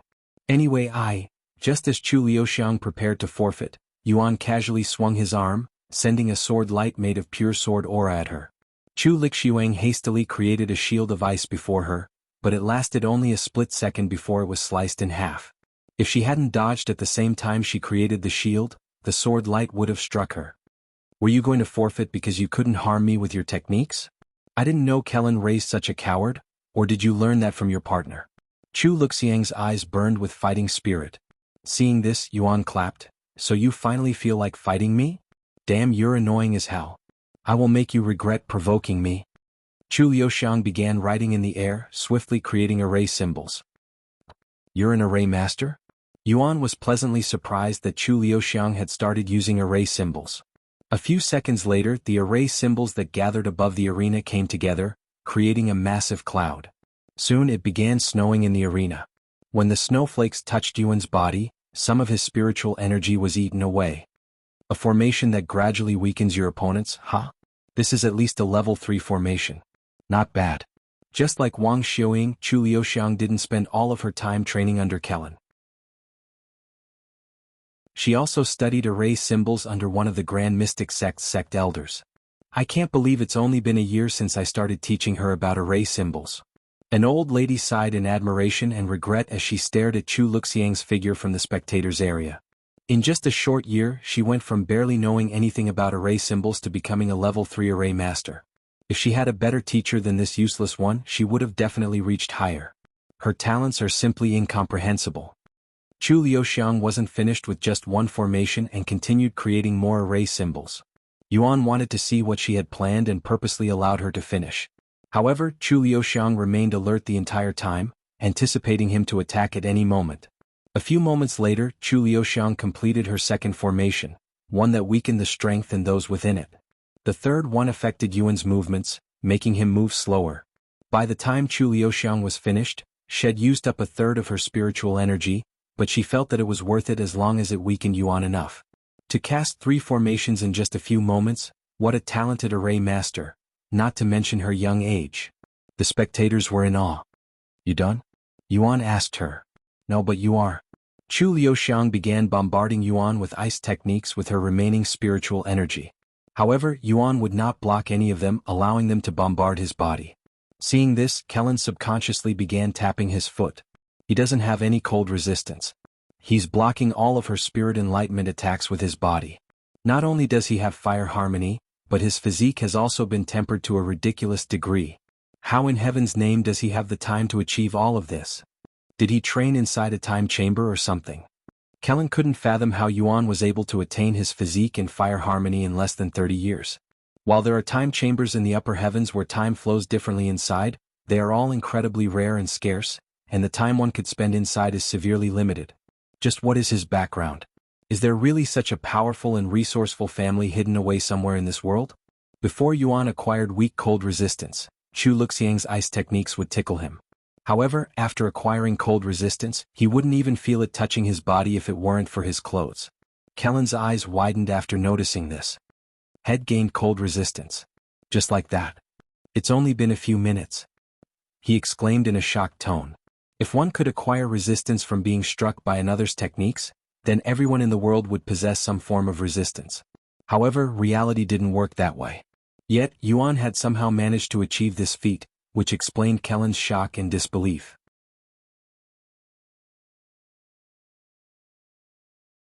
Chapter 1726 Cold Resistance.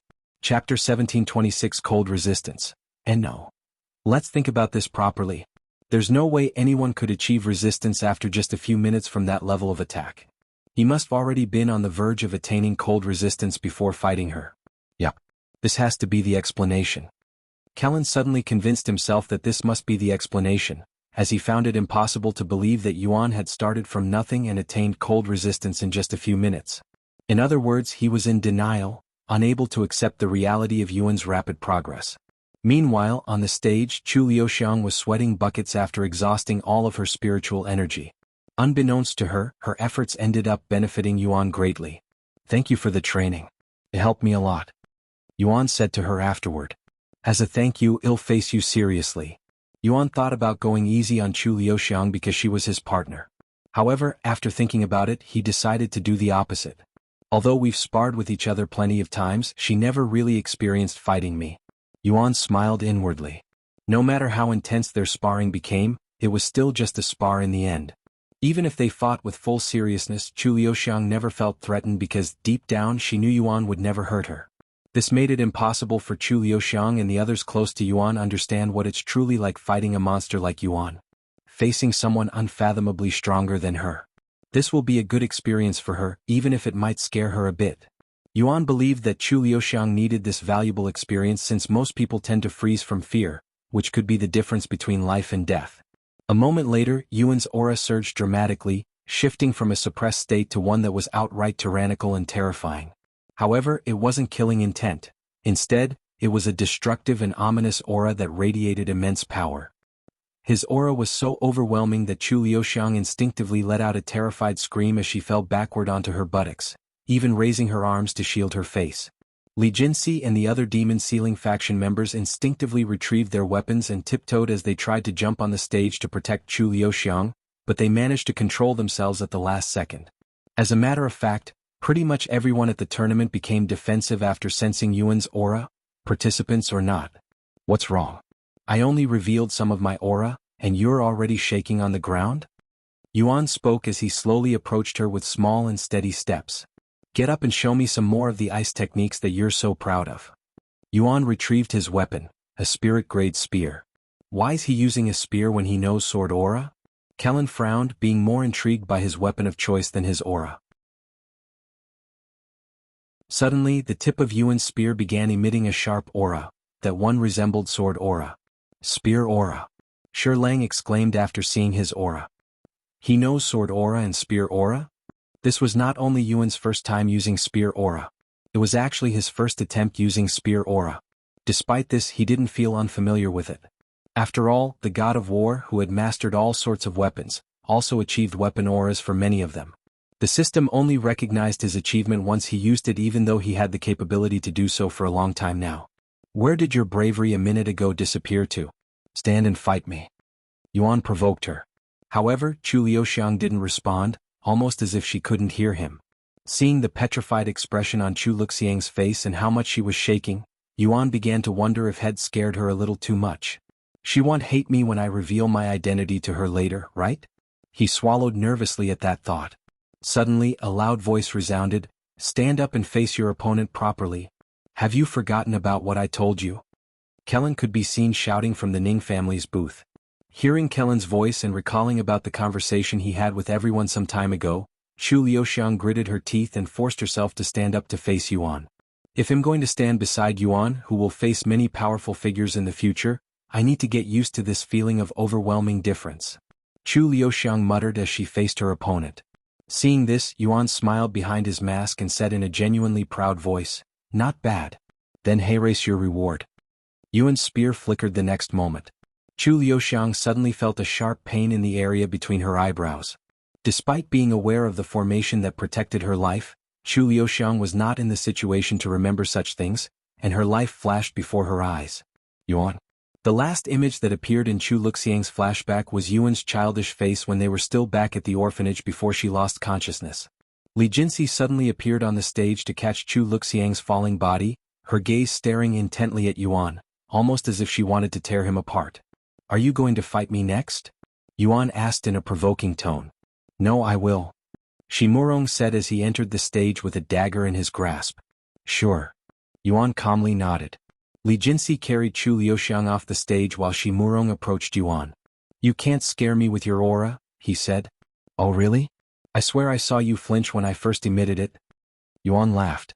Murong gritted his teeth and eagerly said, Can we start already? You're itching to fight me, huh? Are you her boyfriend by chance? Anyway, whenever you're Arya. Before Yuan could even finish his sentence, Murong's figure disappeared like a ghost. A movement technique, huh? Although Yuan couldn't see Murong, he didn't need to, as he could sense Murong's position very clearly with his powerful soul strength and divine sense. There you are, Yuan muttered as he suddenly thrust his spear at a specific spot.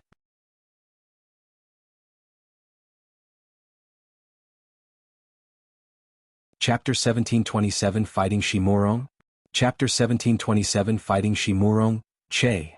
Murong sucked his teeth when Yuan could see through his movement technique, but he wasn't too surprised, considering his opponent was a genius from the upper heavens.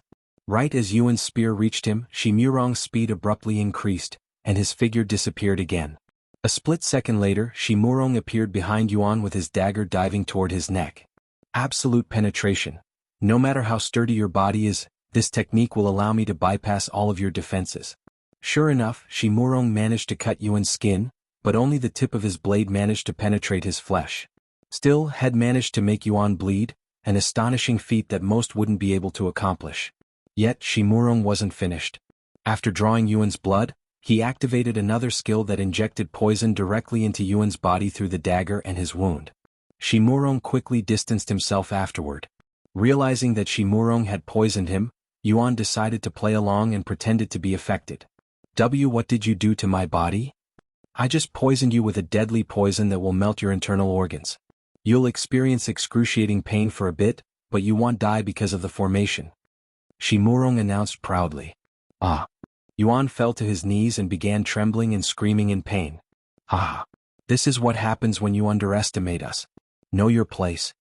Murong laughed loudly. The spectators were in shock, and they began to believe that Murong had won the fight. However, Kelan suddenly shouted, You fool! You're the one who is underestimating him. Check his body with divine sense. What? Murong frowned and probed Yuan with his divine sense. And my poison is gone? Where did it go? At this point, Yuan stopped pretending to claw at his body from the pain and calmly stood back up. Your poison? My poison immunity dealt with it the second it entered my body. Yuan casually explained. Poison immunity? Murong and the others exclaimed in shock.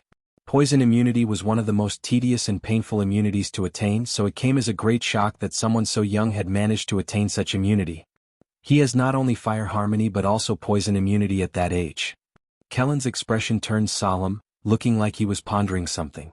Unbeknownst to Kelan, Yuan's poison immunity had reached the maximum level, just like his fire immunity. Otherwise, his reaction would have been a lot more exaggerated. Why? Murong was speechless, but above all he felt embarrassed. He instinctively pounced at Yuan, as if to combat his embarrassment. You were so composed just moments ago, but all it took was a little act to completely break you? You still have lots to work on. Yuan commented as he casually dodged Murong before thrusting his spear at him.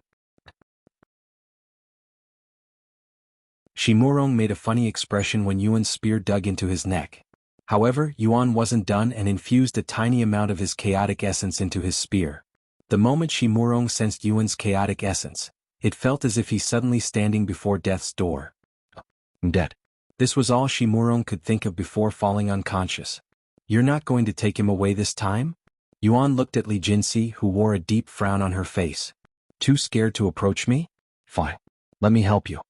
Yuan used his foot to pick up Murong's body before gently tossing him at Jinx.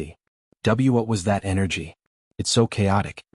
It resembles killing intent, but it also feels different. It's like a mortal standing before a godlike beast. Is this due to his unique cultivation technique? The spectators speculated the origin of Yuan's chaotic essence, but none of them had ever sensed something so foreign. Only Kelan could somewhat identify his chaotic essence. It's similar to the chaotic energy typically found in the primordial chaos and other places inhabitable by humans. Don't tell me his family has managed to create a cultivation technique that allows them to cultivate that chaotic energy? The shock Kelan was experiencing right now was far more than when he realized Yuan had fire harmony. If a cultivation technique that allowed one to cultivate chaotic energy was truly out there, it would change the entire landscape of the cultivation world. It could even usher in a new age of cultivation. This man. I must get him to join the celestial overlords at all costs. Kelan secretly contacted Senior Bai through a communication jade slip meant for emergencies. When Senior Bai answered, Kelan explained the whole situation to him. We must acquire this man at all costs. He will definitely play a massive role in the cultivation world in the future. His potential is even higher than that of Yuan's. Potential higher than Yuan? That is very hard to believe, but I will take your word and notify Lady Su. Unbeknownst to Kelan, his actions would end up sparking a war within the celestial overlords. After their conversation ended, Senior Bai revealed the details of their conversation to the individuals with unfathomably deep cultivation before him.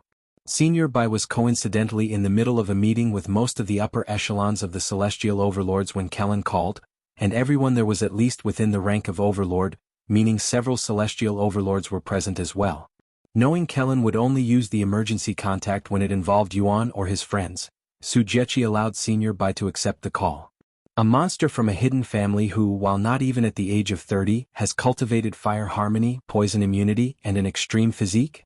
He might also have a cultivation technique that allows him to cultivate chaos chi? Does Kelan really expect us to believe such a mythical being exists? Talk about being delusional. Wow. A bulky man laughed out loud after hearing the information. Regardless of its believability, we should still send someone to verify this information and check out the individual. If this individual turns out to be as formidable as Kelan claimed, we might have another celestial overlord in the future. Another individual spoke. Who should we send?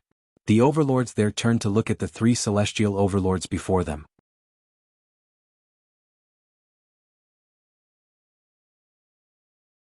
Chapter 1728 End of Tournament of Rising Stars. Chapter 1728 End of Tournament of Rising Stars. A heaven-defying talent that would make even the most talented individuals in the 9 heavens look ordinary. I don't believe such a being exists, nor am I going to waste my time finding out, said a handsome man with long black hair tied into a ponytail. The second celestial overlord looked at Su Jiechi and said, "Why don't you go and check him out, senior sister Su? It's been a while since you last recruited someone with significant talents in the faction." Su Jiechi remained silent, as did Senior Bai.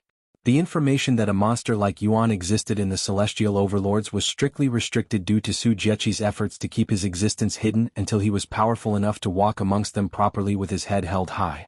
If the members of the celestial overlords realized that someone not even in the divine realm was among their elite ranks, some might find issues with it and cause trouble for Yuan. While celestial overlords like Su Jiechi hold immense authority in the faction, they were not in complete command over every member in the faction due to the existence of more than one celestial overlord, each having their own group or sub-faction. For example, the faction had 4 members at the rank of celestial overlords, and each would hold a certain percentage of control over the faction. That percentage varied based on how many members each of the celestial overlords or their members had recruited. The members' loyalty toward each celestial overlord also varied. As of this moment, Su Jiechi had the lowest percentage, but those within her group could be considered the elite of elites, consisting of the most powerful members in the faction. As for the other celestial overlords, they had Su Jiechi beat in quantity. Moreover, while numbers play a big role, it wasn't as if the members of the faction could recruit anybody they saw to inflate their numbers. "I'll pass," Su Jiechi said. "Why not? I thought you loved gathering those with extreme talents. This guy sounds like he's right up your alley." Su Jiechi feared that if she recruited this mysterious monster and the others found out about Yuan's existence later on, things might get messy due to her monopoly of 2 monsters. While she wasn't afraid of the other celestial overlords or their complaining, she feared that it might cause strife and affect the entire faction. "I only need Yuan. They can have this guy. Su Jieqi thought to herself. She was also aware of how powerful Yuan's heaven-refining physique could become, so she wasn't worried about his potential being surpassed by some nobody. I have enough talented individuals by my side already. If I get another one, you'll all be complaining, especially if his talent is as amazing as Kelan claims. Anyway. Su Jieqi sneered. Are you sure? Kelan is from your group, so you have priority over this man regardless of our feelings. Yes, I am sure. Su Jieqi's decision really surprised and puzzled many individuals there.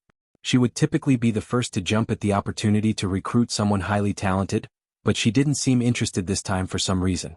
Unbeknownst to them, Su Jieqi had already secretly recruited a monster and thought this new monster wasn't worth unnecessary drama. Only Senior Bai understood Su Jieqi's thoughts. In that case, I'll go take a look at this young man, said the third celestial overlord. She was sitting beside Su Jieqi and was the one who addressed her as senior sister. Don't come complaining to me if he turns out to be the real deal, okay? Celestial Overlord Qing, are you going to go down yourself or should one of us go in your stead? One of the overlords there asked. There's a reason Kelan didn't outright recruit him but contacted Overlord Bai instead. Would you send your servant to invite an emperor to your banquet? No, you'd show up yourself to show your sincerity.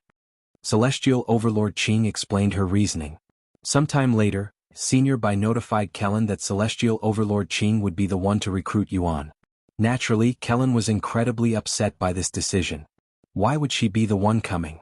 I notified you because I wanted Celestial Overlord Su to recruit him. Senior Bai explained the skepticism the others had about his information and Su Jieqi's reason for not recruiting another monster. They think I am misunderstanding something? That's outrageous and slanderous.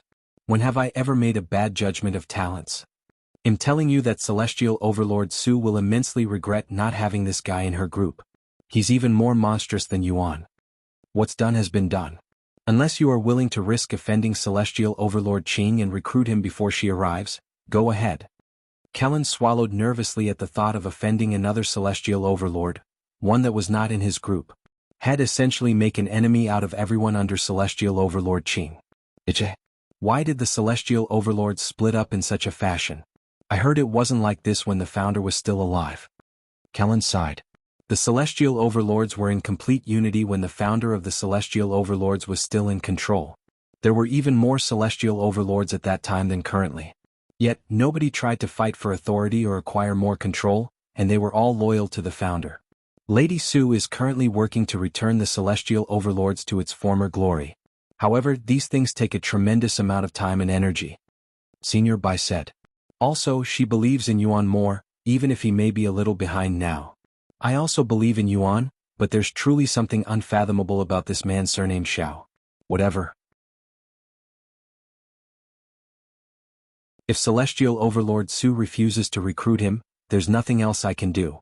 I also don't want to offend Celestial Overlord Qing, as she's also very scary in her own right.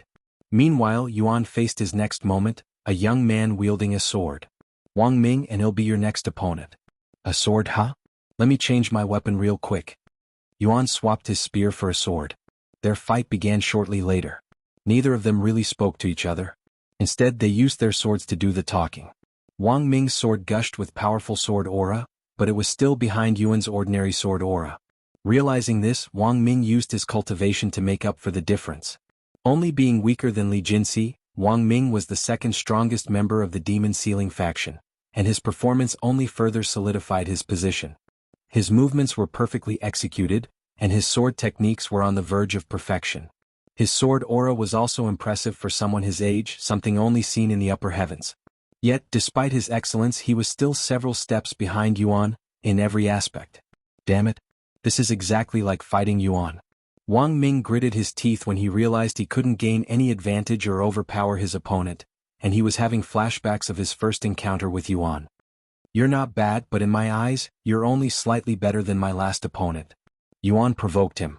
Wang Ming's eyes flickered with fighting spirit, and his aura abruptly soared. Sword energy.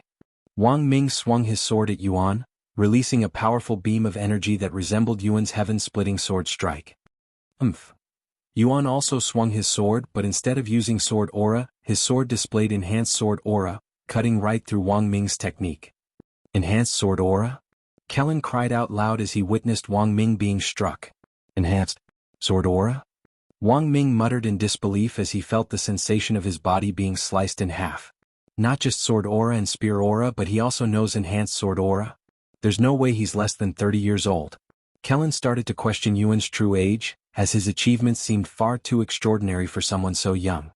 No way. He defeated another spirit enlightenment cultivator while only being spirit grandmaster. How is this making any sense? That must be enhanced sword aura just now. It's my first time witnessing it, but it's so distinct from sword aura.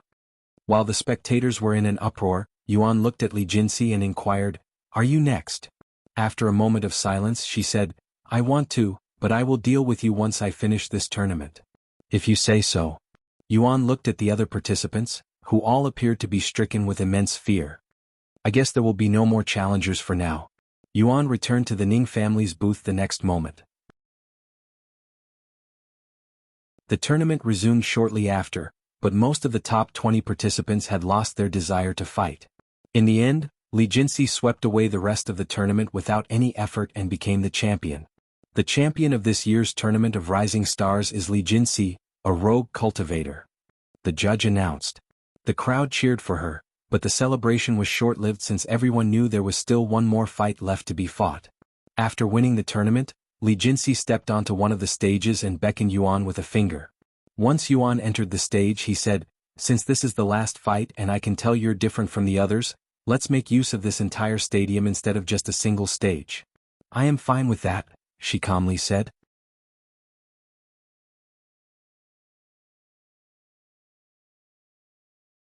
Chapter 1729 3-4 Realms. Chapter 1729 3-4 Realms. Since not just the arenas but the entire stadium was protected by formations, Li Jinxi and Yuan's fight would not be deadly, as long as they didn't go overboard. "Whenever you are ready." Yuan stood before Li Jinxi with a calm demeanor, almost as if she was no different than the others. "Before we fight, how about we make another rule? To allow the usage of treasures above spirit grade? I don't think we'll be able to have a proper fight with so many limitations." Yuan didn't immediately respond to her suggestion. While lowering the restrictions will definitely make the fight much more entertaining, it will also make the fight much more dangerous. "I don't think I like that idea. I am doing this for fun, not because I want to kill you." Yuan eventually shook his head, rejecting the idea. He was also worried that he might accidentally reveal his true identity by fighting seriously. "You think you can kill me?" Li Jinxi's aura suddenly soared towards the heavens, and her peak of spirit enlightenment cultivation began inching toward the next realm. In the blink of an eye, Li Jinxi's cultivation reached the first level of Divine Warrior. However, that wasn't the end, and her cultivation continued to soar. The audience all wore expressions of awe and shock on their faces as they watched Li Jinxi's cultivation through the levels of Divine Warrior and enter Divine Master. Yet, Li Jinxi did not appear to be finished yet. By the end, Li Jinxi's cultivation stopped at the 4th level of Divine Grandmaster. Heavens! A Divine Grandmaster before even reaching the age of 30? Her potential rivals those geniuses in the upper heavens. No. Maybe she came from the upper heavens. If she had managed to reach that level in the lower heavens. I cannot even imagine how much she'd grow in the upper heavens. Divine Grandmaster, huh? What a surprise. Yuan said in a surprised voice. "I will warn you now that I can fight someone 3, even 4 realms above my own cultivation. If you don't want to lose miserably, you should lower some of those limitations to increase your own cultivation." Li Jinxi spoke in a scornful tone, almost as if she was looking down on Yuan from a place far above him. 3-4 realms, huh? I see. Yuan chuckled. He pointed at her and continued, "All right, I'll lower some of the limitations, but not for me." "What?" Li Jinxi frowned. "You can use treasures above spirit grade, up to celestial grade treasures. However, I will continue to use my spirit grade treasure." Li Jinxi wasn't too happy about being looked down upon. "What kind of nonsense is, hey?" Yuan suddenly interrupted, and his aura skyrocketed. However, his cultivation remained only at Spirit Grandmaster. "Who do you think you are? Under this heaven, only I am allowed to look down on others." Yuan used True Dragon Awakening, causing his aura to explode. The entire stadium suddenly felt suffocating, and everyone struggled to breathe as a crushing pressure filled the air. Shimeli's body trembled violently, her very bloodline resonating with an overwhelming sense of fear. Due to the stark difference between Dragon Awakening and True Dragon Awakening, she merely was unable to recognize Yuan, not to mention she was overwhelmed by intense fear. What kind of bloodline does he have? She merely fell to her knees as she stared at Yuan's silhouette with trembling eyes, her teeth clattering as if she were freezing to death. The blood within her responded to the dragon god's blood essence inside Yuan, filling her with an instinctive sense of reverence. It was as though she were standing before her own god, her very being compelled to admire his presence. Kelan stood up again. This presence? He's not human but a dragon. This explains a lot. He almost couldn't believe it. You. Li Jinxi gritted her teeth as she struggled to remain standing before Yuan's oppressive aura. However, Yuan's aura suddenly vanished. Although it was only active for a few seconds, and it wasn't all of his aura, had knocked out the majority of the audience with his aura alone. So, are you still underestimating me, Miss 3 to 4 Realms? Li Jinxi clenched her fists in frustration, but she couldn't respond. After a moment of silence, she silently tossed the spirit-grade sword in her grasp away before using her own treasure. That's more like it. Yuan laughed out loud. This son of a bitch is even crazier than Yuan. She cried inwardly. With the Golden Empress in her grasp, Li Jinxi flew at Yuan. As she swung the Golden Empress, it suddenly became engulfed with a golden flame-like aura. Seeing this golden flame, Yuan instinctively dodged it despite having fire immunity. So he doesn't just block anything and everything with his body, huh? Li Jinxi sneered inwardly. The Golden Empress had a special ability that directly ignored all fire resistance, so it would have gone through Yuan's fire resistance and damaged him. Naturally, the damage would have only been superficial even if the attack landed, and Yuan could have easily healed from the damage afterward, but he didn't want to reveal his regenerative ability, as it could expose his true identity. Is dodging all you can do? You were barking so damn loud just now too. Li Jinxi provoked when Yuan continued dodging her attacks without striking back. Was that pressure you displayed also just for show? Yuan blocked her next strike with enhanced sword aura and said, I just didn't want to end the fight so soon, but if you insist. Yuan began striking back without using any techniques, as it easily revealed his identity. Li Jinxi noticed this detail and wondered if Yuan didn't know any proper techniques at all since had spent all of his time improving other aspects. His overall prowess is ridiculously high but he lacks techniques. This is why his attacks thus far have been incredibly simple. This is his disadvantage. Realizing this, Li Jinxi became more confident in her chances of winning.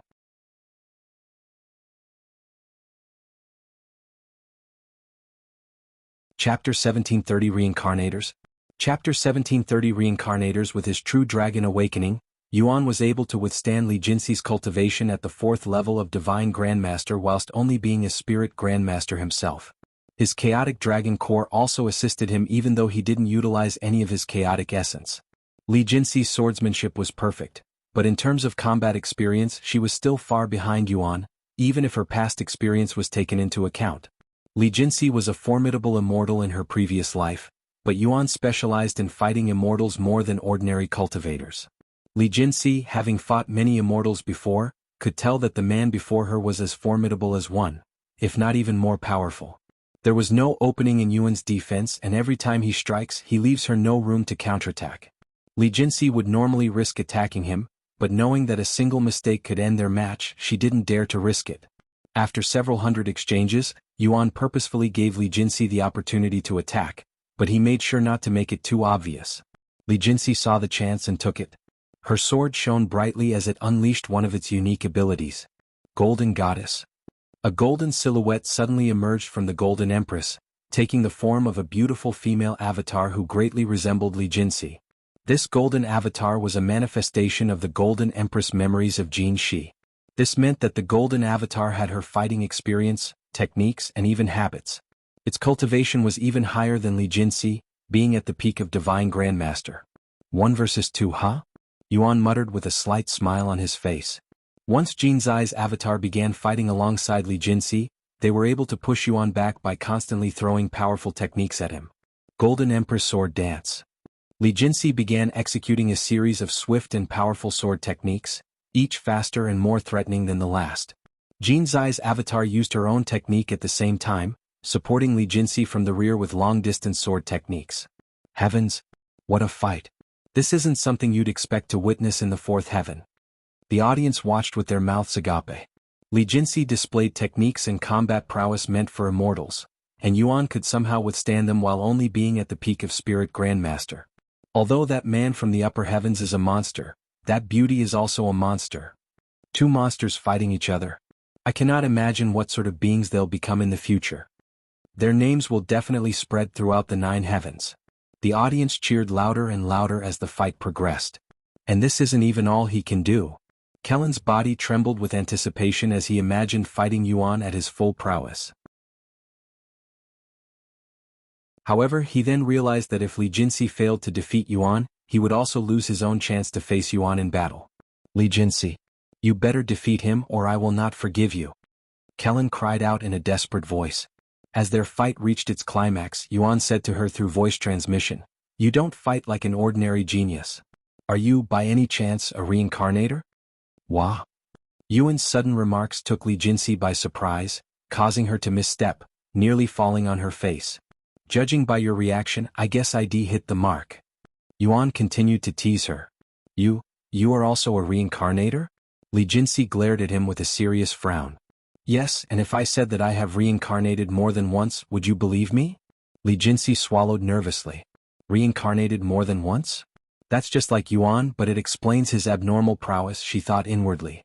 Li Jinxi had suspected there would be more reincarnators like Yuan and herself after realizing it was possible, but she never had any solid proof.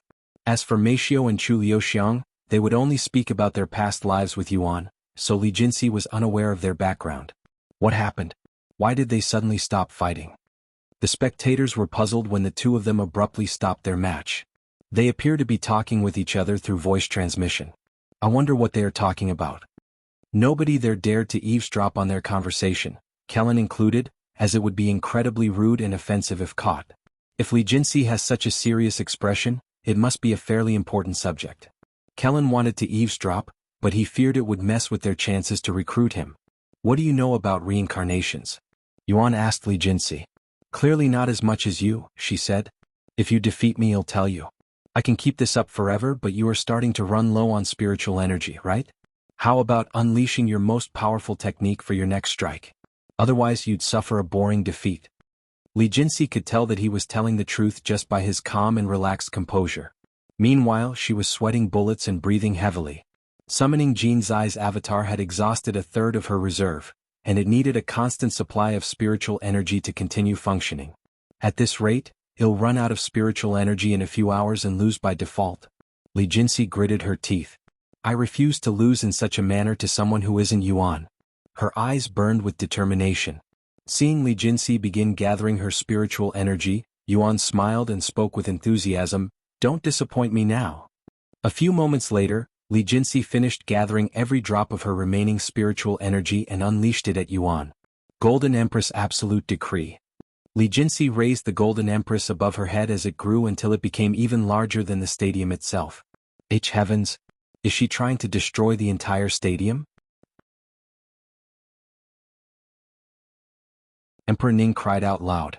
"Don't worry, I will ensure the safety of everyone including the stadium," Kelan assured him. The next moment, Li Jinxi swung the massive sword at Yuan.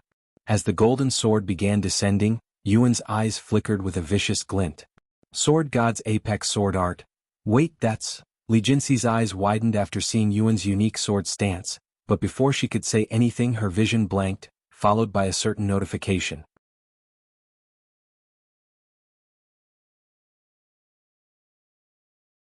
Chapter 1731 Killing Li Jinx.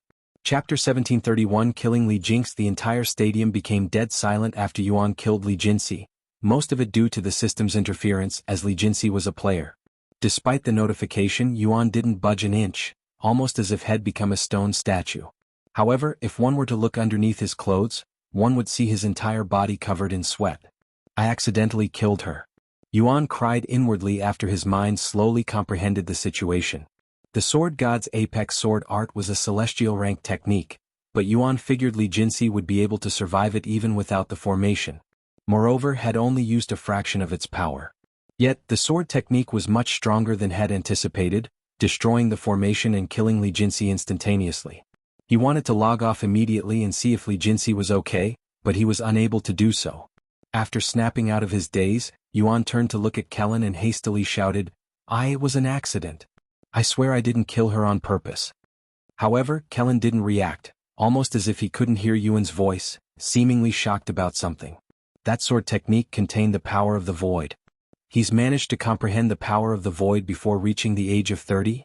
There's simply no way. Kelan cried inwardly. The power of the void was something humans have been trying to master since its existence was revealed to the cultivation world. However, not a single human has ever fully mastered the power of the void to this very day. Although Yuan only displayed a slight understanding of such power, it was still more than what Kelan and many immortals could comprehend. As for Yuan, had accidentally used the power of the void when using Sword God's apex sword art because it felt natural, almost as if the technique was created to be used with the power of the void. Meanwhile, after dying to Yuan, Li Jinxi sat up on her bed with a dazed look on her face. I died? She subconsciously checked her body. A few seconds later, she sighed in relief. I didn't lose my ability to cultivate. Once she confirmed that the death didn't affect her cultivation, Li Jinxi immediately began thinking about the technique that killed her. That sword stance looked very familiar. I think her death had happened too fast and she wasn't able to get a good look at Yuan's sword technique before she blacked out. A few moments later, Li Jinxi could hear several pairs of footsteps running in the hallway, and they were all getting closer to her room. Soon her door was being knocked on. Sister Jinxi, are you okay? Wang Bingbing's voice resounded. Li Jinxi went to open the door to find Wang Bingbing, Wang Xiaoying, and Mei Xiao standing outside her room. Yes, I am fine. The death didn't affect my cultivation, Li Jinxi nodded. I can't believe that man actually killed you. Wait until Yuan hears about this. Wang Xiaoying said. He said it was an accident, but who knows if he's telling the truth or not. Mei Xiao sighed. At least you didn't lose your ability to cultivate or that would have been disastrous. Wang Bingbing said. Li Jinxi clenched her hands tightly into fists and she muttered, I didn't think I'd lose so miserably. I'm sorry for letting you all down. Why are you the one apologizing when everyone lost to him? That man could give even a monster like Yuan a run for his money. Wang Bingbing said. Speaking of Yuan, any news from him? Mei Xiao shook her head and said, he was still asleep when I left the room just now. I see. Sometime later, everyone but Li Jinxi returned to cultivation online to see Yuan being confronted by Kelan. I boastfully claimed that nobody would die under my watch just a second before you killed Li Jinxi. I am both angry and ashamed, not for you but for myself. However, even if I was aware of your intentions, I would not have been able to stop that attack unless my understanding of the power of the void surpasses your understanding, which it does not. I didn't intend to kill her. Truly. Yuan sighed. I know, but since you're from the upper heavens, you should already know that you didn't really kill her. Still, it could affect her cultivation. Even if that's the case, there are methods to restore her ability to cultivate. What? Really? Yuan was pleasantly surprised to hear this and inquired for more information. Just like how a crippled Tian could be healed with treasures, there are methods to heal someone with a damaged soul. It'll be costly, but it's possible.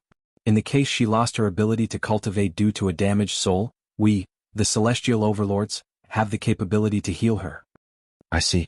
The Celestial Overlords are truly capable, Yuan said, relieved to learn that a player losing their ability to cultivate after death wasn't necessarily permanent.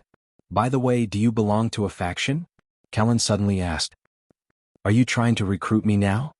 Kelan scratched his head in a somewhat awkward manner. Well, I do, but I want, because there will be someone even more amazing than me coming to recruit you soon. What? Can you elaborate? Yuan asked in a puzzled tone. Kelan scratched his head a little harder, seemingly perplexed about something.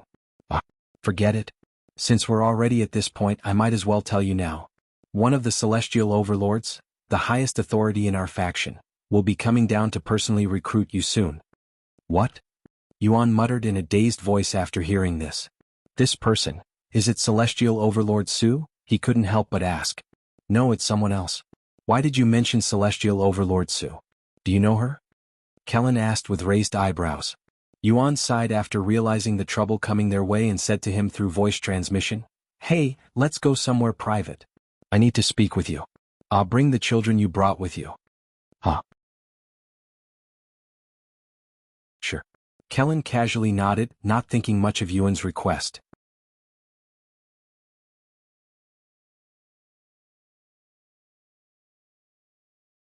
Chapter 1732 Revealing His Identity? Chapter 1732 Revealing his identity. Sometime later, Yuan and Kelan went over to Emperor Ning to say goodbye. Before you leave, can you give this reward to that young lady who won the tournament? Emperor Ning handed the innate miracle pill to Kelan. Kelan brought the demon sealing faction and Yuan to a nearby area afterward. How much time do we have before the celestial overlord arrives to recruit me? Yuan inquired. We have a few more days. What? All right. Let's go to the myriad of techniques, then. Why the myriad of techniques? Kelan raised an eyebrow, feeling like Yuan was being oddly specific and familiar with their background. That's Overlord-based territory, no? What I have to tell you guys is incredibly important and cannot be leaked. I need a safe place to reveal this information to you. Kelan's eyes widened. This was their first time meeting, so why does he have something so important to tell them? Does this have something to do with Yuan? Xiao suddenly asked with an observant face. He silently nodded. Huh? Yuan? You know Yuan? Everyone there looked at him with wide eyes. So you've known about us this entire time? I cannot reveal any more here. Alright, it'll bring us to the myriad of techniques right now. Kelan retrieved a talisman and burned it with spiritual energy. The next moment, everyone around him was enveloped by a golden light before they vanished into thin air. The scenery flickered before Yuan and the others, and before they realized it, they were suddenly in front of the myriad of techniques. The talisman worked similarly to the teleport stones in the Primal Expanse, but they were incredibly valuable and limited in travel distance due to humans' lack of understanding of the power of the void. They entered the myriad of techniques and went straight into Senior Bai's world, as Kelan had been given permission by Senior Bai to do so without his presence in case of emergencies. Once they were inside Senior Bai's world and protected from eavesdrops and the Celestial Emperor's interference, Yuan said to them, "Before I begin, I would like to apologize for messing with you all. I kept my identity hidden because I couldn't let the public know that I am still in, and I wanted you all to experience what fighting me without knowing it's me was like." Wait, that voice? Liuxiang muttered in a dazed voice after recognizing Yuan's voice, as Head stopped disguising his voice after entering Senior Bai's world. Yuan removed his mask, revealing his handsome face to them. "Sorry, it was me this entire time," he said with an apologetic smile. "Why Yuan?" Kelan screamed, sounding like Head just witnessed his ancestors crawling out of their graves. "Why, it was you this entire time?" Shurlang exclaimed. "Fucking fuck. I knew it. I knew something was off." Wang Ming cried out loud. "Damn. I really thought there was someone more monstrous than you for a moment there." Murong sighed loudly. "Wow. You really scared me during the fight, Yuan." Liuxiang went to embrace him. She merely rubbed her eyes and sighed. "I knew your dragon scent was familiar, but there was something very different about it and it threw me off." "Yuan, when did you return?" Xiao asked him. "A few days before the tournament started. When I left the Primal Expanse, I found myself at the Ning family's residence, and upon hearing about the Grand Mystic sect participating in the tournament, I figured I'd wait to see if you guys would show up. After confirming that you guys were also participating, I wanted to see how much you guys have grown firsthand, hence my interference." "About Sister Jinxi?" Wang Bingbing looked at him with a puzzled expression on her face. "Yeah. I accidentally killed her. I'd like to personally apologize to her, but I cannot do that." Yuan shook his head. "What do you mean by that?" Xiao asked with a slightly worried tone, sensing something was off. "Before I say anything, Mei Ying, you're still affected by the Celestial Emperor's curse, so let's have that removed first." Yuan retrieved the sacred chalice of purification. What kind of treasure is that?" Kelan finally snapped out of his daze and asked him. "A treasure I acquired in the Primal Expanse. It has the ability to remove curses, including the one the Celestial Emperor placed on every being below the seventh heaven. This will allow her to understand our existence as players." "Such a powerful treasure exists. The Celestial Emperor's curse isn't an ordinary curse." Mei and Lan Ying fed the chalice some of their blood, and a few moments later, they were no longer forced to ignore the existence of players. Yuan explained their existence to them shortly after. "Heavens! To think my way of thinking had been controlled by someone without my knowledge this entire time, how terrifying." Mei shivered from fear after realizing the truth. "What a horrible thing to do to someone, and they didn't even warn us." Lan Ying sighed. "Alright, now that we're all on the same page. The Celestial Emperor is targeting me for some reason, and my access to the system has been blocked. Basically, I've been banned from cultivation online. Yuan revealed. What the hell? Something like that can happen? Wang Xiaoying muttered. Yuan nodded and continued, once someone has their access to the system blocked, they will no longer be able to access cultivation online. In other words, they won't be able to enter the 9 heavens. Wait, if that's the case, how are you still here? Kelan asked. Don't ask me how or why, but I've been given access to another system, allowing me to stay inside cultivation online. However, there are a few issues, one of them being that I am no longer allowed to log off and return to Earth. What? Liuxiang and the others cried out loud. This is why I didn't notify any of you of my return and why I cannot apologize to Li Jinxi until she returns to cultivation online after her death cooldown. If you cannot log out, what are you going to do now? Meishio asked once everyone comprehended the situation. I will need to re-establish the connection between Earth and the 9 heavens through the Dragon Spiral Mountain as soon as possible, allowing me to travel to the 9 heavens with my real body, and I have to do so without alerting the Celestial Emperor, he said.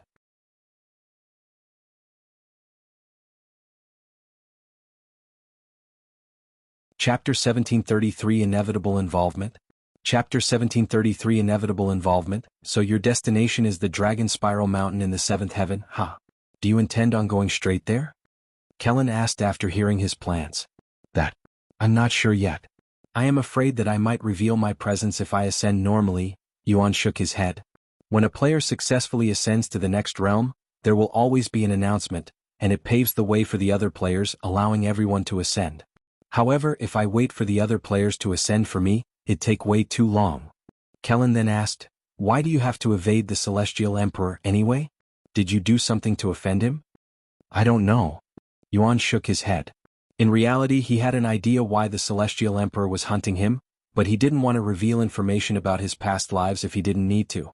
Besides the demon-sealing faction and those following him, nobody else was aware of his past lives. The Celestial Overlords could help you, you know? I don't know about the rest of the faction, but Celestial Overlord Su wouldn't hesitate to confront the Celestial Emperor for you. If you reveal your talents to the others, I'm sure they'd also be willing to assist you. Kelan said. Being one of the most powerful factions in the 9 heavens, the Celestial Overlords had more than just fame to their name. If they truly wanted, they could force even someone as powerful as the Celestial Emperor to act. However, Yuan immediately rejected that idea and said, no, I cannot involve the faction, especially when the Celestial Emperor is clearly hostile toward me. I don't want to cause you guys trouble. Kelan frowned and said, wrong? As you're already a member of the Celestial Overlords, we are obligated to protect you, unless you committed treason or did something we cannot defend, such as murdering innocent mortals or being a demon worshipper. Did you do anything that would harm our reputation? Kelan asked him with raised eyebrows, his tone somewhat nervous. He truly wouldn't be surprised if Yuan had done something he wasn't supposed to do. What? Of course not. I did no such thing in this life. Yuan said. Kelan found Yuan's phrasing a little weird and oddly specific, but he didn't think too much about it. Then there should be no problem with the Celestial Overlords helping you. If the Celestial Emperor is truly hunting you down, we will have to get involved sooner or later. Yuan fell silent. He wasn't sure if he should get the Celestial Overlords involved. No. Now that I think about it, the Celestial Overlords clashing with the Celestial Emperor might be inevitable since the Celestial Overlords was founded by one of my past lives. After a moment of silence, Yuan nodded, okay. However, don't let the Celestial Emperor know that I am still in the 9 heavens just in case. Kelan nodded, I will let Celestial Overlord Su know.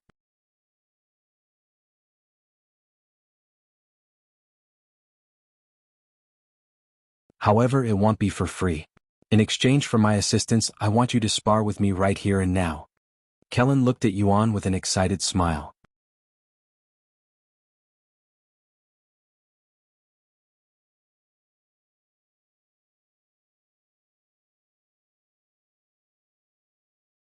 I can even bring you along, if you don't mind your identity being revealed, that is.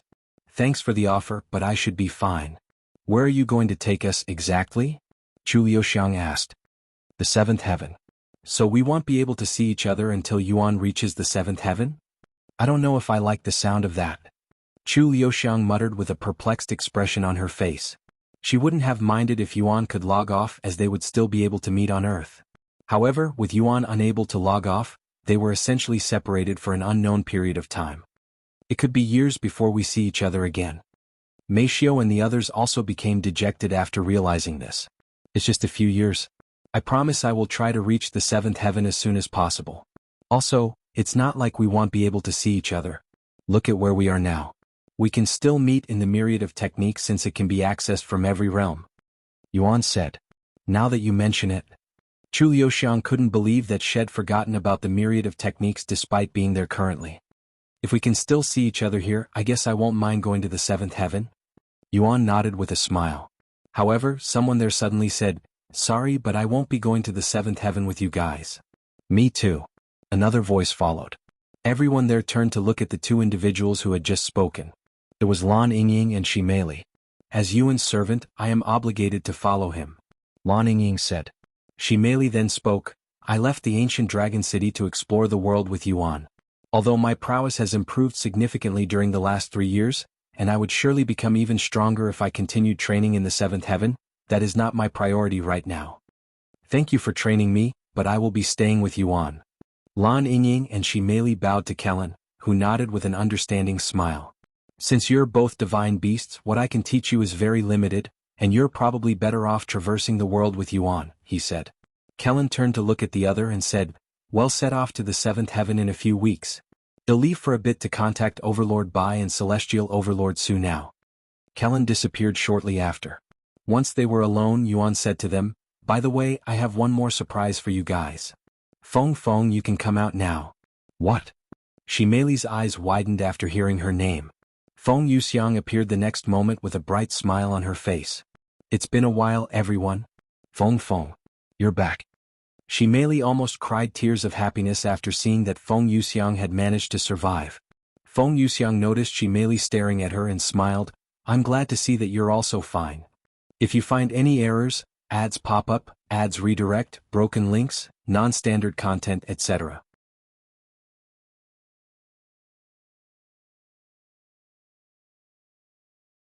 Chapter 1735 Growing Stronger Without Doing Anything. Chapter 1735 Growing Stronger Without Doing Anything. Sorry if I made you guys worry. As you can see, I am perfectly alive and healthy. Moreover, I've come back even stronger. Liuxiang spoke with a prideful manner, her nose pointed toward the sky. Now that you mention it, your appearance and presence is different from before. How did you grow stronger while in such a state? Shimeli asked with raised eyebrows. While most beings experience exponential growth after near-death experiences, Liuxiang's situation was different. A lot has happened, but I learned about my past life as a primordial phoenix, and now that my curse has been lifted, my sealed cultivation, bloodline, and talents will gradually return to me, especially once I remember my past lives' experience. I will essentially become stronger without needing to do anything. What? Growing stronger without doing anything? How envious. Liuxiang sighed. Liuxiang cleared her throat and said, in case you forgot, I was already a powerful phoenix before my bloodline was sealed, so it's not like my strength appears from thin air. By the way, where's Xiao? Lan Yingying asked when she noticed her absence. She's. Yuan began explaining Xiaohua's situation to them. 2 souls, in a single soul? Such a thing is possible? Everyone was shocked by the information and the perplexing situation. At least she's not in any immediate danger, Xiao said. Yuan nodded. Yes, she's doing fine now, but we cannot be certain she'll remain like this forever. So what are you going to do now? Wang Xiaoying asked him. Once you guys leave for the 7th heaven, I will figure out how to ascend without alerting the Celestial Emperor. I also need to ask Tian some questions so he'll visit the stairway to heaven. There's also Dong Yi. He can traverse between the 9 heavens without alerting anyone, so there has to be a way. The first person that came to mind when he thought about ascending the 9 heavens in secrecy was Dong Yi, who has been successfully evading the Celestial Emperor since the Evil God's era. Forget about that for now. I have an even more important question, Liuxiang suddenly said. How often should we meet each other? That's hard to say and probably not something we can make a schedule around. However, I will try to meet with you guys whenever I can, said Yuan. Oh, right, I have another surprise for all of you. Another one? How many surprises do you have? Wang Ming exclaimed. Yuan cleared his throat and said, you can show yourself now, Ingzi. What? Ingzi? The demon sealing faction instantly recognized this familiar name. The next moment, A shadowy silhouette appeared from Yuan's shadow. That's Ingzi? She looks so different. Wang Bingbing said. Ah, she changed her appearance right before we returned to the Primal Expanse, Yuan explained. Hello everyone. I didn't think I would be able to see you all again. Ingzi greeted them with a slight head nod. What a striking appearance. You could easily be mistaken as a ghost in the dark. Liuxiang commented. Wait, so you're following Yuan now? Shurlang asked. She nodded. For now, because he plans on returning to the Primal Expanse in the future, and I have the ability to take him back. I'm also interested in your world. How do you feel now? Will you be fine without chaotic essence? Yuan asked her. Ingzi nodded and said, just like when I visited your world, I don't have any issues living here. However, if I use my powers, I won't be able to replenish them, so I will only grow weaker as I use my powers. What kind of beast are you? She merely asked in a curious voice. I'm a shadow dweller, she said. Shadow dweller? She merely found this name familiar for some reason. Then she recalled the chronicles of the immortal monarch, mentioning that one of the 9 divine supremes was a shadow dweller. A shadow dweller, Feng Yuxiang, who is a phoenix, Lan Yingying, who is a serpent, and myself, who is a dragon. What a terrifying coincidence, or is this fate? She merely swallowed nervously after noticing that Yuan had a following that was nearly identical to the immortal monarch's 9 divine supremes. After chatting for a little, Ingzi returned to Yuan's shadow. Feng Yuxiang also returned to Yuan's Dantian after saying, perhaps it's due to my body trying to adapt to my bloodline's awakening, but I feel more exhausted than usual despite not doing anything. I'll go take a nap. See you guys later. Lan Yingying stepped forward next and said, it's been a while since I have done this. She proceeded to turn into a snake before wrapping herself around Yuan's wrist, turning into a bracelet. How envious. I also want to rest inside his body. She merely sighed inwardly, and she started contemplating forming a contract with Yuan just so she could rest inside him like the others. We have some time before Kelan returns, so why don't I tell you guys about my adventure inside the Primal Expanse? Yuan said. Please do. They exclaimed excitedly. They found a nearby floating pavilion and sat around Yuan like a group of children during story time. Yuan recalled his experience inside the Primal Expanse from the moment of his arrival.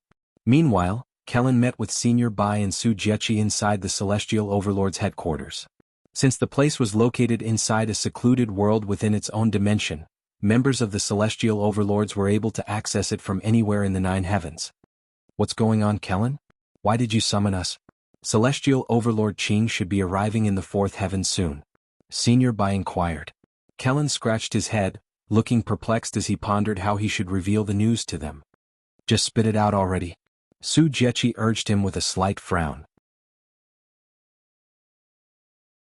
Kelan's body trembled and he hastily responded, Yuan has returned from the Primal Expanse and he turned out to be the mysterious man from the upper heavens. What? Their eyes widened with disbelief.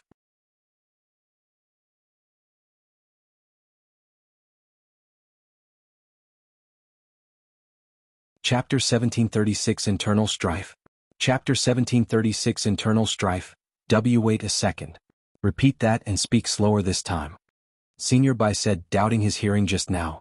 Kelan cleared his throat and repeated in a slow and clear voice, Yuan has returned from the Primal Expanse and the mysterious monster surnamed Xiao I wanted you to recruit turned out to be Yuan in disguise. I just found this out. Yuan is back from the Primal Expanse? Su Jiechi muttered in a dazed voice. You fool. How could you put Yuan's existence in the spotlight when we've been trying to keep him hidden for as long as possible? Senior Bai began lecturing him after comprehending the situation. Now, the majority of the upper ranks and even 2 celestial overlords are aware of him. But you were the one who revealed this information to them. I only wanted you to speak with Celestial Overlord Su. Kelan said. Senior Bai fell silent. He wanted to rebuke Kelan, but he found himself unable to do so, as had realized his own mistake. What should we do now, Lady Su?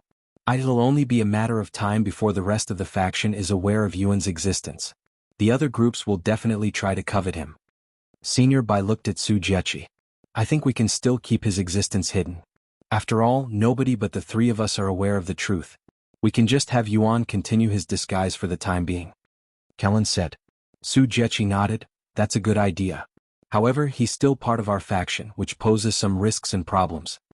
In fact, Kelan could have figured out Yuan's identity if had tried to locate Yuan, since he has access to the location of all members with a lower rank. However, since he didn't know Yuan had left the Primal Expanse, he had no reason to try to locate Yuan or suspect his disguise, something that had to be done manually. Another way of exposing Yuan would be to use an identifying talisman, which will automatically glow if they are near a member of the faction. Commanders like Kelan and those of higher rank possess the ability to forcefully reveal a member's rank. However, since no one would suspect that Yuan is already part of the Celestial Overlords, the likelihood of this happening remains low. What if we temporarily remove him from the faction? Kelan suddenly suggested. Senior Bai and Su Jiechi frowned at his outrageous suggestion. Why are you looking at me like that? You trust him, right? In that case, you don't really have to worry about him going off to another faction. Kelan's suggestion was logical and would definitely work. However, Su Jiechi didn't like the idea of removing Yuan from the faction, as it reset his progress and contributions to the faction. In other words, Yuan would have to start from the lowest rank when he rejoins the faction in the future. If you're worried about his rank, well, there's not much we can really do about that.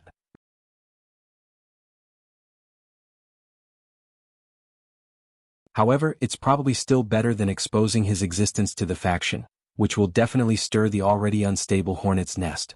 Su Jiechi clenched her fists. She wanted to keep Yuan a secret from the rest of the faction until he was strong enough or she had enough control of the faction. If the others find out about Yuan, they will definitely fight over him, especially that madman. I have to avoid this at all costs, since it will, without a doubt, give the Celestial Overlords a good reason to divide the faction finally. The Celestial Overlords may seem perfect in the eyes of outsiders, but there was a serious power struggle within the upper ranks, with each Celestial Overlord trying to gain more authority and control over the other. While he may lose his progress, we can still give him special promotions. Senior Bai suddenly said. He's only a general right now, and Kelan has the authority to promote an apprentice to a warrior, even captain. I can promote him to general, and if needed, Lady Su could promote him even further. I thought we cannot give out special promotions willy-nilly? Kelan said. No, but there are ways around that. We can discuss that in the future. Senior Bai said. All right. Let's remove Yuan from the faction temporarily for his safety and the stability of our faction. Su Jiechi eventually made a decision. There's another issue, but you will have to hear it from Yuan. Kelan then said. Why can't you tell us here? Su Jiechi frowned. Because you probably won't believe me, and Yuan requested this himself. Kelan shrugged. Fine. He's in the myriad of techniques right now, right? Indeed. You can return first. Senior Bai said. Yes. Kelan bowed to them before leaving. I hope he won't hold a grudge for removing him, even if it's only temporary. Su Jiechi sighed. Yuan isn't that kind of person. He'll surely understand why it must be done. Senior Bai said. Kelan returned to the myriad of techniques sometime later. Where's Senior Bai and Miss Su? Yuan asked Kelan when he returned. They'll be coming later. While we wait for them, I need to talk to you for a moment. Kelan looked at him with a serious expression. What happened? Kelan proceeded to explain the situation and that they had decided to temporarily remove him from the faction. Miss Su is worried that my existence might start a war in the faction and divide them, so she'd been keeping my existence a secret this entire time? Yuan was dumbfounded after hearing this information. Kelan sighed and explained, You will eventually learn about this, so I might as well tell you now. Our situation isn't as good as it appears from the outside. Due to the other Celestial Overlords' ambitions, the faction has been split into 4 different groups, and we have internal fights almost daily. For the record, I am on Celestial Overlord Zu's side, and you're technically also on our side since she personally recruited you. Divided into 4 groups.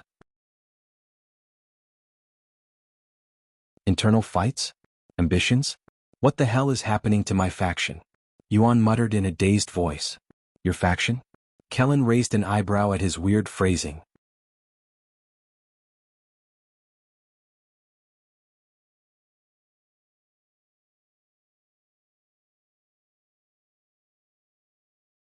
Su Jiechi revealed. For example, once a sword immortal with a powerful fate for the sword perishes, there is a good chance their second life is also fated to walk the path of the sword, becoming a sword immortal again. We call this phenomenon Fateful Reincarnation, and the people who have experienced this fateful reincarnation are called true Reincarnators. Fateful Reincarnation. Yuan mumbled. Don't be surprised to hear what I am about to say, but I believe you are a true reincarnator who has experienced fateful reincarnation, and you were the founder of the celestial overlords in your previous life. Su Jiechi suddenly said, unaware that she had perfectly struck the nail on its head. Before Yuan could even say anything, she continued, the founder of the celestial overlords also had the heaven-refining physique, and your resemblance is uncanny. I'd be willing to wager my life that you're the founder's reincarnation. Yuan couldn't say anything as he was absolutely bewildered that someone had actually managed to come to this conclusion. After a moment of silence, Yuan spoke, even if what you say is true, what should I do? Su Jiechi pondered for a moment before responding, just continue doing what you normally do. Since you are a true reincarnator, your future has already been prophesied, and your path has already been determined. While there is a chance that your future might change, it can only be affected by those who are aware of your identity as a true reincarnator, hence why you must not reveal this information to anyone, not even to Kelan or Overlord Bai. Do you understand me? I understand. Yuan nodded in a dazed manner. True reincarnators are an exceptionally rare existence, and they typically only appear in the ninth heaven, where some of the most powerful individuals with powerful fates exist, hence why almost nobody is aware of their existence in the lower heavens. Thank the heavens you've returned to us in our time of need. I can finally breathe properly for once. Su Jiechi released a deep and profound sigh. Nobody but Su Jiechi herself could understand the waves of emotions affecting her heart at this moment, but she had managed to control herself and maintain her dignified demeanor. Yet, she was unable to prevent tears from forming in her eyes, causing her sight to become blurry. Yuan wondered if he should just tell Su Jiechi that had already begun recalling Tian Ying's memories but decided to wait until he had enough memories before doing so. She's already convinced that I am Tian Ying's reincarnation, so there's no point telling her. Once I regain enough of Tian Ying's memories, he'll have a proper conversation with her. Sometime later, once Su Jiechi had full control again, she spoke, I assume Kelan had told you about our situation before we showed up. Yuan nodded. Yes, he told me about the Celestial Overlord's internal strife and how the faction is essentially divided into 4 different factions. Indeed.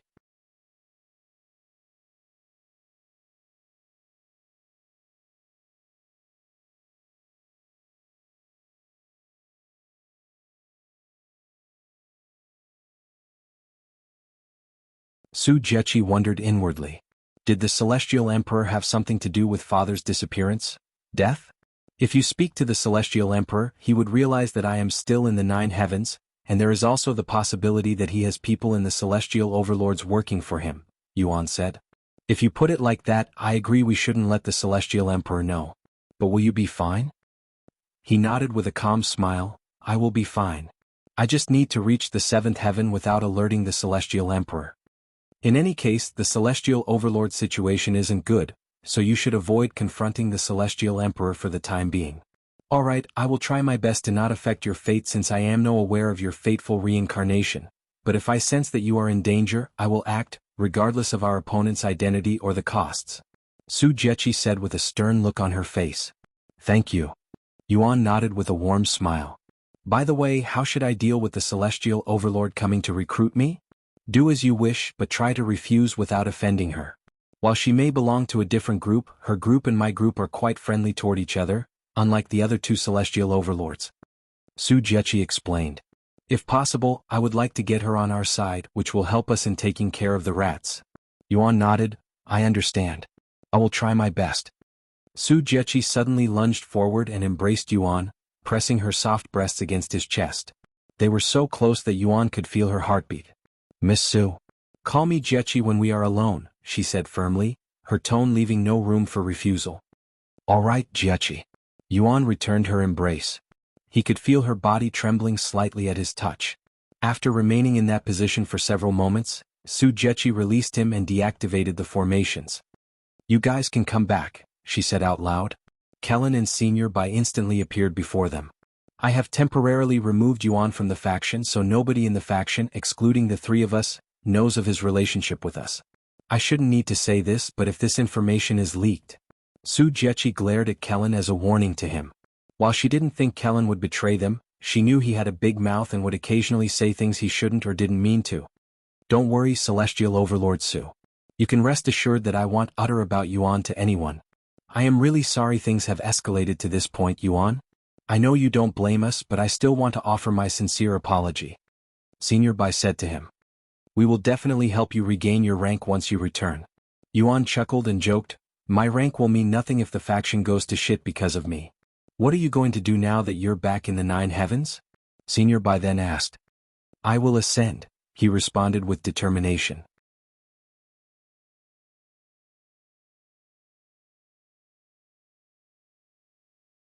Chapter 1739 Celestial Overlord Qiang. Chapter 1739 Celestial Overlord Qiang. Celestial Overlord Su, I am going to bring his friends to my sect in the 7th heaven, and I am going to train them until Yuan makes his way there, Kelan said to Su Jiechi after Yuan's matter was settled. She nodded, I understand. I will help you with the arrangements. Kelan bowed to her, thank you.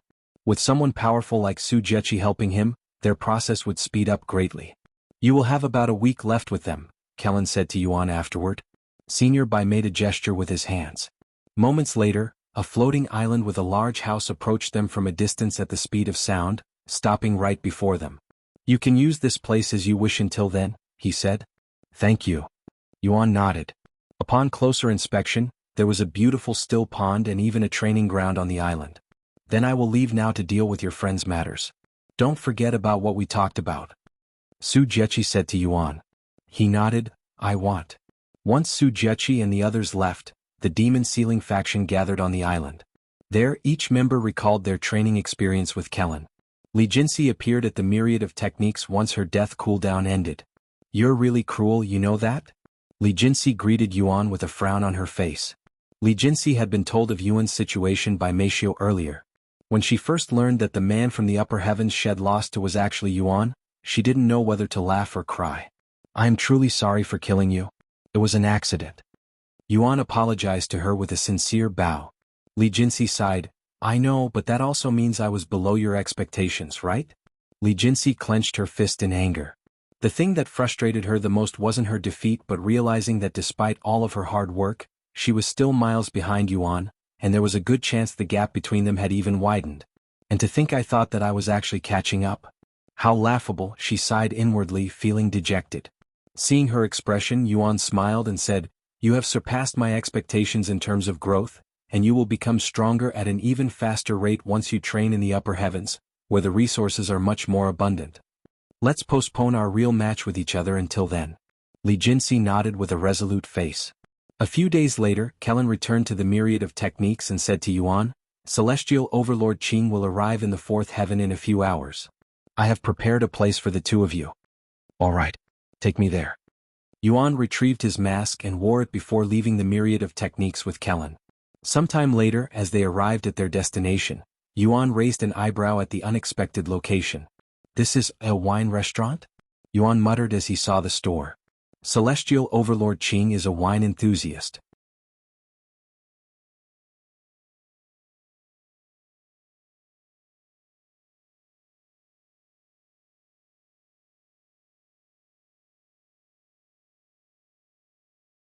I appreciate you telling such sensitive information to a stranger like me, and I would like to ask, what do you plan on doing if you win? Yuan asked. You won't be a stranger if you join the faction, she chuckled before continuing. Anyway, to answer your question? After a slight pause, she spoke with an awkward smile. Honestly, I haven't thought that far yet. Yuan was speechless. You probably think I am unreliable or irresponsible, but I can assure you that I am not like that. Right now, I am merely entirely focused on ensuring the other Celestial Overlords don't win, as that could spell the end for the faction. The other Celestial Overlords? Why would the faction collapse if they win? They only care about power and authority. People like them will run any organization to the ground when given uncontested authority.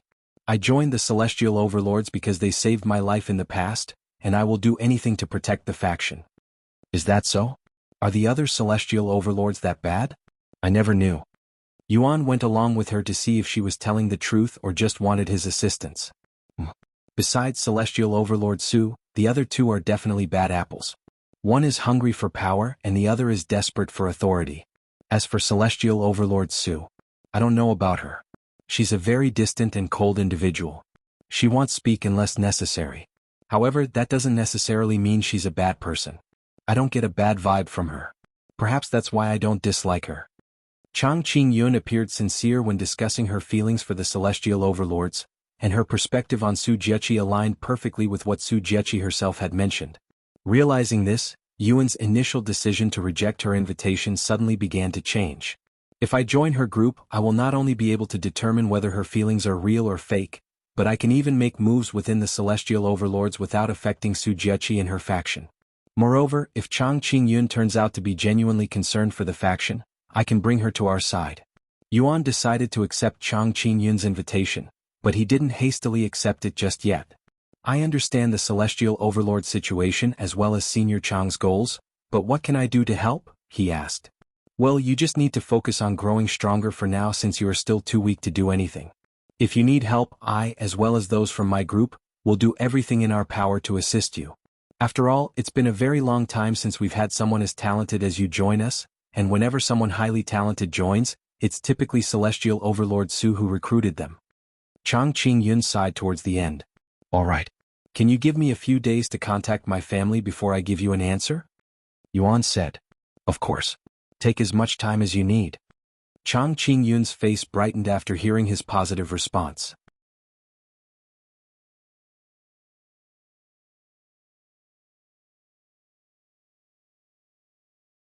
Chapter 1741 The First Players to Ascend to the Seventh Heaven. Chapter 1741 The First Players to Ascend to the Seventh Heaven. I shall wait for your response here. Qiyuan said a moment later. All right. Yuan nodded. Their conversation ended there, and Qiyuan waved goodbye as Yuan walked out of the restaurant. When Yuan left the restaurant, Kelan immediately looked at him with a questioning gaze. He wasn't aware of Yuan's plans or his conversation with Qiyuan. However, the conversation ended a little too early for his comfort. Despite understanding Kelan's feelings, Yuan ignored him and left. Commander Kelan. Qiyuan's voice resounded from inside the restaurant shortly after Yuan left. Kelan hastily entered to see Qiyuan smiling from ear to ear. This caused Kelan's eyebrows to involuntarily raise. Why is she so happy when he rejected her invitation? He wondered inwardly. You've done an excellent job scouting such a talented individual. Although I wish to reward you, I don't want to create any misunderstandings since you belong to Celestial Overlord Zus group. It's fine. And honestly, I intended for Celestial Overlord Su to recruit him, but she refused, so there's nothing else I can do. You could have recruited him before I arrived. Why didn't you? Qiyuan asked. Kelan sneered, and offend you who has the second largest group in the faction. I'd rather not. There are plenty of talents out there anyway. We can miss one or two. I wouldn't be so sure about that. There may be many talented individuals out there, but there are rarely any monsters like him. Even 1,000 geniuses wouldn't be able to compare to him. You think so highly of him despite this being your first meeting with him. What? Qiyuan smiled and said, You're not the only one in the world who recognizes talent when they see it. That man. I have never seen anything like that before. I must get my hands on him no matter what. She clenched her fists, her eyes filled with determination. While Qiyuan waited for Yuan's return, she purchased and drank nearly the entire wine restaurant stock. Yuan pretended to contact his family when, in reality, he was spending his time at the myriad of techniques with the others. Brother? A familiar figure greeted Yuan when he returned to the myriad of techniques. Yuro. A warm smile appeared on Yuan's face after seeing his little sister. Meishio had revealed Yuan's situation to Yuro. When Yuro learned of this, she cried like a baby. Fortunately, there were still ways for them to meet inside. Sorry, but I won't be able to visit you for a while. Yuan apologized to her. It's okay. It's not like you have a choice. Yuro shook her head as she embraced him. However, I am worried about your body. I should be fine. With my cultivation, I can survive with just spiritual energy alone, and my body naturally absorbs them. Don't worry. Yuro. I will check on Yuan's condition every week just to make sure his body is healthy. Wang Xiaoying assured her. Thank you, Sister Xiaoying. A few days later, it was time for the Demon Sealing faction to ascend. However, since Kelan was busy accompanying Qiyuan, Senior Bai went to the fourth heaven to escort them to the seventh heaven. Until next time, Yuan. Good luck and don't slack on your training, Yuan said to them. Before they left, Yuan revealed his plan to accept Qiyuan's invitation. Senior Bai was baffled at first, but after hearing Yuan's reasoning, he agreed with Yuan's decision. Acting within the celestial overlords without affecting Lady Su, huh? That's a great idea. I will let her know later. Senior Bai said. Once the demon sealing members left with Senior Bai, only Yuan and Uro remained in the myriad of techniques. Soon, announcements began appearing for all of the players to see. These consecutive announcements left the entire world shocked and speechless. Wait a minute. I recognize their names. They belong to the demon sealing faction. Some of the players quickly noticed this detail. They must found a method to ascend quickly. Does this mean we also get to ascend up to the seventh heaven now? No. They didn't ascend through the stairway to heaven. Instead, they were escorted to the upper heavens by experts who already live there, just like when Thunder Emperor and Healer Wang became the first players to ascend to the spirit heaven after the mystic realm a few years ago. That's strange. How come player Yuan didn't ascend with them? Surely he wouldn't want to miss such an opportunity. The players were quick to notice Yuan's name was missing from the announcement. Didn't he also refuse to ascend the last time? He's probably going to challenge the stairway to heaven soon. The sooner the better. I want to see what's in the fifth heaven. Uro left shortly after, returning to her own faction.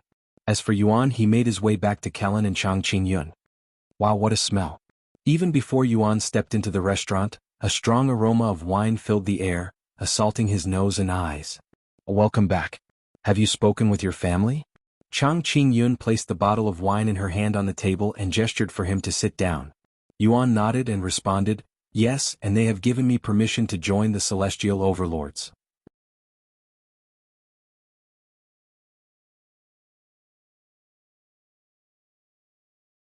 Chapter 1742 Rejoining the Celestial Overlords. Chapter 1742 Rejoining the Celestial Overlords. Really? You'll join the Celestial Overlords? Qiyuan immediately became ecstatic, feeling like she was floating in the heavens from bliss. She had prepared to fight tooth and nail for Yuan, and she had even prepared some treasures just in case. However, the recruitment had gone unexpectedly smoothly and without any hiccups. Before you celebrate, I have some conditions. Yuan suddenly said, halting her celebration. Qiyuan became serious again and responded, what is it? As long as it's not unreasonable, we can definitely make it work. First of all, I do not want anyone investigating my background. I can assure you that nobody from my group will investigate your background, but I cannot guarantee you the other groups won't, as my control over them is limited. As a matter of fact, I can say for sure that they'll try to investigate you, especially as your reputation increases within the faction. However, I will still try my best to stop them if I find out. Yuan nodded, that is good enough for me. I understand that it's impossible to stop people from being nosy, and being investigated is inevitable. My second condition is that you have to restrict access to my location. I am aware that high-ranking members have access to the location of other members. Qiyuan then responded, I can definitely restrict certain ranks from accessing your location, but I cannot block everyone such as other celestial overlords. As for my final condition, well, this isn't really a condition but a request. If other members from opposing groups were to cause trouble for me, I would like the authority to deal with them in an appropriate manner, regardless of their rank. Qiyuan narrowed her eyes with a pondering face. Can you elaborate on what you deem as appropriate? She inquired a few seconds later. For example, if someone plots or has the intent to harm or kill me, I will be able to harm or kill them depending on the situation. In other words, an eye for an eye. Yuan gave a brief but straightforward explanation. I see. If a member attacks you without justification, you are already allowed to retaliate without needing my authority. However, please refrain from killing anyone if possible, as that would make things more complicated. That's good. If that's all your conditions, I will give you the Celestial Overlord symbol now. 052. If that's all your conditions, I will give you the Celestial Overlord symbol now. Yuan nodded and extended his arm. Not wanting to give Yuan another second to contemplate, Qiyuan swiftly gave Yuan the symbol. You are now an official member of the Celestial Overlords. Welcome aboard. Qiyuan showed him a bright and satisfied smile. Yuan looked at the apprentice symbol on his hand and smiled, thank you for having me. To celebrate your acceptance, do you have any request? It's a rare opportunity to receive a Celestial Overlord's help, especially when they just joined the faction. Can I save it for later? Yuan asked. Of course. Qiyuan continued, by the way, why did you come down to the lower heavens? I was sent down by my family to hunt down some fugitive as a trial of sorts. Honestly, I don't really get it. I see. So you're also here for that individual. But didn't you hear? The Celestial Emperor has called off the search. Apparently that individual has been dealt with. What? Seriously? When did this happen? Yuan asked with wide eyes. A few days ago. Most have already returned to the upper heavens. Yuan laughed inwardly at this information, as this would make it easier for him to traverse the lower heavens without being noticed. In that case, he'll roam around the lower heavens for a bit before returning home. It's a rare opportunity for me to venture into the outside world, much less the lower heavens. Sometime later, Qiyuan said, "If you don't have anything for me, I will leave you alone now. Oh, here is a special present from me." Qiyuan stepped forward and tapped Yuan on the forehead. "This technique will help you hide your presence better," she said. Sure enough, the moment Yuan activated the technique, the rest of the presence he couldn't hide disappeared magically. Although it wasn't as perfect as Yingzi's complete lack of presence, Yuan could easily be mistaken as an ordinary cultivator. If he hid his presence even further, one could even mistaken him as a mortal. "Thank you very much, Celestial Overlord Qiang. You can call me Senior Sister Qiang. I'll give you special permission." "I understand, Senior Sister Qiang." "Good. Then I will return to the upper heavens now. If you ever need me, you can contact me using this communication jade slip." Qiyuan handed Yuan a jade slip. Under normal circumstances, only overlords and those closely connected to her would be given a communication jade slip that allows one to contact her directly. As of this moment, Yuan had direct access to 2 celestial overlords. This was something only a select few overlords could brag about. Before leaving, Qiyuan made sure to grab a few more bottles of wine from the restaurant. Once Qiyuan had completely left and her presence could no longer be sensed, Kelan approached Yuan with a deep frown on his face. "What is the meaning of this? Do you intend on betraying Celestial Overlord Su?" he inquired. Yuan sighed. "Are you being serious?" He proceeded to explain his reasoning for accepting her invitation. "I have already spoken to Senior Bai about this and he also agreed to it. I would have told you sooner but you were busy. You're essentially using Celestial Overlord Qiang as a cover, and you're acting like a spy. If she realizes this." Kelan swallowed nervously when he couldn't even imagine her reaction.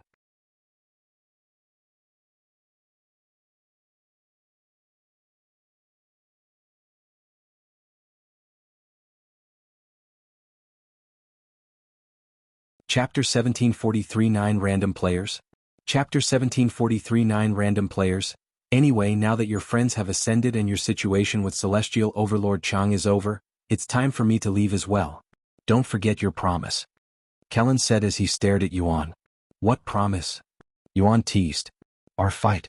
Well, fight once you reach the 7th heaven and travel to the 9 heavens with your real body." "Ah, I remember now. I'll fight you as much as you want if you take care of my friends. If I find out that they had been mistreated in any way, I'll hold you accountable, understand?" Kelan swallowed nervously after sensing Yuan's serious gaze through his mask. "Relax. They have protection not only from me but also from Overlord Bai and Celestial Overlord Su. Nobody would be foolish to touch them, especially when they will be spending most of their time inside my sect." Yuan nodded. "Then I'll leave them in your care." Kelan left shortly after, returning to the 7th heaven. Meanwhile, Yuan made his way to a secluded location. "Dong Yi." Yuan summoned him. However, there was no response. After waiting around and trying again a few more times, Yuan decided to give up speaking with Dong Yi and made his way to the stairway to heaven instead. At the stairway to heaven, Yuan noticed many players attempting to ascend. "I shall be the first player besides player Yuan to ascend," a player boldly announced as he took his first step on the stairway leading to the gates. Yet, for steps later, this player was forced to forfeit when he couldn't even lift his legs under the immense pressure. There were hundreds of players there and most of them failed at the 6th step. A few managed to reach the 9th step, with a dozen players managing to reach the door. However, all of these players were tossed out a few minutes after entering the stairway to heaven. Eventually, Yuan decided to participate. Once it was his turn, he jumped onto the staircase and, without stopping, jumped to the next step until he reached all the way to the end. Who is that masked person? Is he a player? The players were shocked by how effortlessly Yuan had climbed the steps. There's no way he's a player unless he's player Yuan. No, he doesn't feel like a player at all. The players were quick to dismiss Yuan as a player, as there was something inherently different about him. Perhaps it was due to Shura's system, but the players subconsciously saw him in a negative light, almost as if they were natural enemies. Upon reaching the door, Yuan opened it and entered it. Once inside, a small figure emerged from the darkness and lowered their head before Yuan. "Welcome back, Master. It's been a while, Tian. How have you been?" "The same as usual." "I see. Anyway, I am here to ask you some questions. Is there any way for me to ascend the stairway to heaven without alerting the Celestial Emperor?"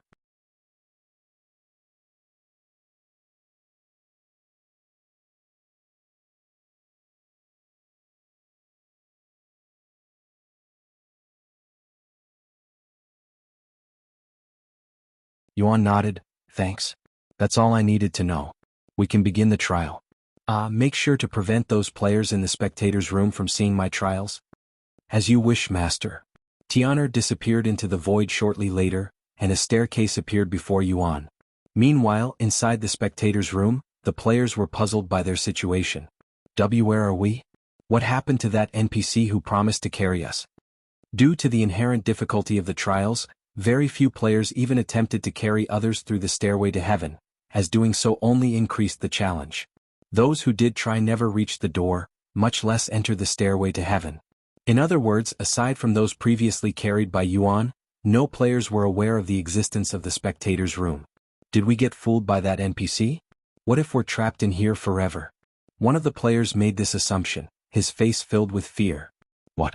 If that's true, how the hell do we get out of here? This is an enclosed room with no exits. What if we have to kill ourselves to leave? Fuck. I shouldn't have trusted that damn NPC. Right as the players began panicking, a voice resounded, "Calm down. You will all remain here until the one challenging the stairway to heaven is finished with their trial." Oh. Wait. Whose voice was that? When the players looked around and saw nobody, their bodies shivered in fear. A ghost. They all gathered in one corner of the room and cowered in fear. Meanwhile, Yuan began his first trial. When his location transformed, Yuan found himself inside a workshop with a hammer in his grasp. "I need to craft a treasure, huh? But with what materials?" He couldn't see any materials around, so he used divine sense to broaden his view. Outside his cave, Yuan noticed several powerful magical beasts roaming a vast wilderness, and they had a cultivation at the peak of Divine Grandmaster. "I see." Yuan wasted no time and immediately went to hunt down these magical beasts. With his current prowess, Yuan could easily kill them with less than half his strength. After defeating his first magical beast, its corpse turned into a material. Yuan grabbed the material before hunting the next target. In less than half an hour, Yuan hunted 50 magical beasts and returned to the cave. He spent a few minutes looking through the materials and several more minutes doing mental simulations. Once he was prepared, Yuan began crafting the treasure. Sometime later, a golden orb of light appeared from the treasure Yuan crafted and entered his body. The very next moment, Yuan regained a specific memory that once belonged to Tian Qiyuan, and it was a piece of memory that he hadn't recovered yet. The location of Tian Qiyuan's treasure vault. "I remember now." Yuan smiled after recalling this memory. If you find any errors, ads pop up, ads redirect, broken links, non-standard content, etc.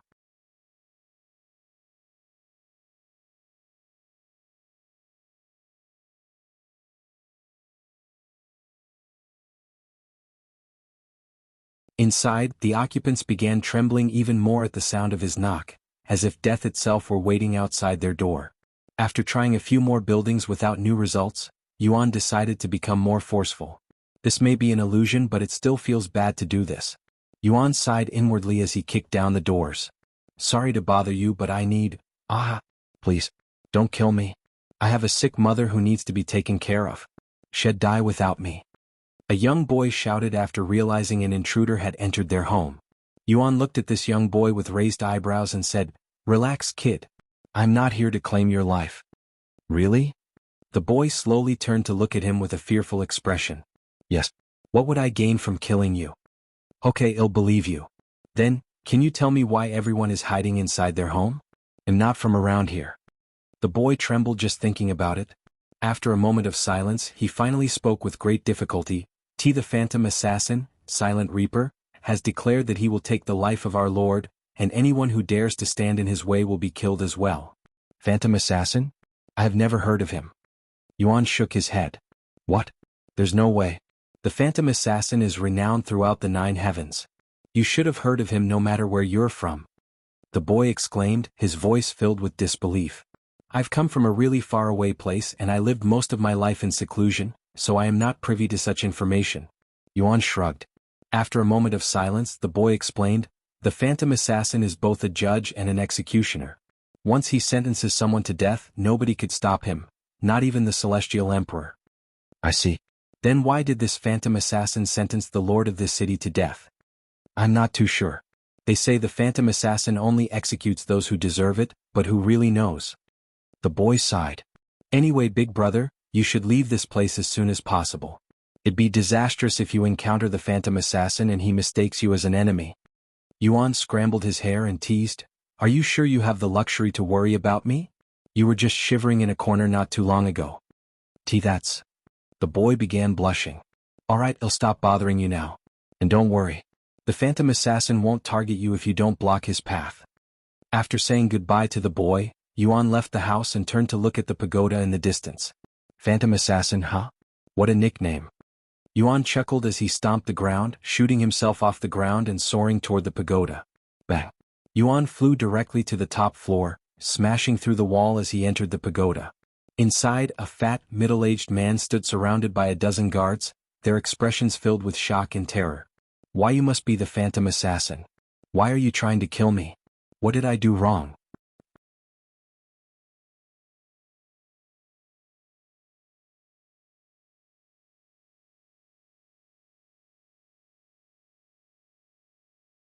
Chapter 1746 Arriving at the Fifth Heaven?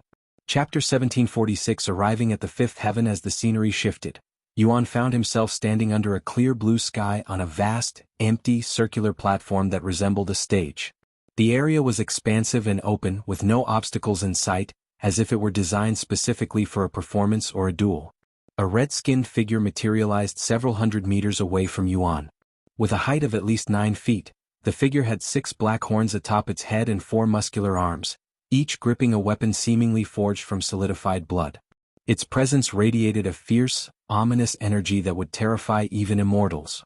This entity was obviously a demon, most likely at the rank of demon general since Yuan couldn't see its demon crystal, and it had the impressive cultivation of divine lord. A human, the demon roared, its voice so powerful that it made the very air tremble. A demon, huh? Perfect. I have been wanting to test out my demon sealing aura while enhanced by chaotic essence. Yuan smiled at the sight of this demon. However, he had to survive, keep it alive for an hour before he could kill it. Allow me to consume your flesh and blood. The demon laughed out loud as it pounced at Yuan like a tiger.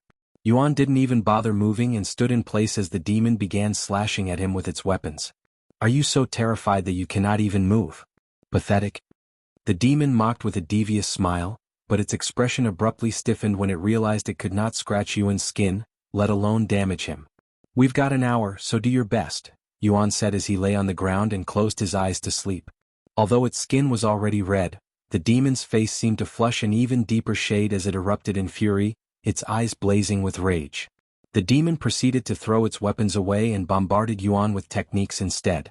Yet, Yuan remained still and undisturbed. The demon could even hear Yuan snoring a bit, almost as if he were in a deep and comfortable sleep. This caused the demon to snap, forcing it to use its own life to enhance its prowess. Yuan opened his eyes to look at the demon, whose aura suddenly changed drastically. Although demons are essentially immortal and can live for millions of years without any external energy source due to their demon crystal, they could sacrifice the power of their demon crystal for a tremendous boost in power. Once a demon uses this forbidden technique, death is inevitable shortly afterward, which is why demons rarely resort to it, even when facing death. Additionally, the act is considered shameful, something only the lowest of low demons would even consider doing. After destroying its own demon crystal, the demon's cultivation soared to the peak of Divine Emperor, and its attack became capable of damaging Yuan.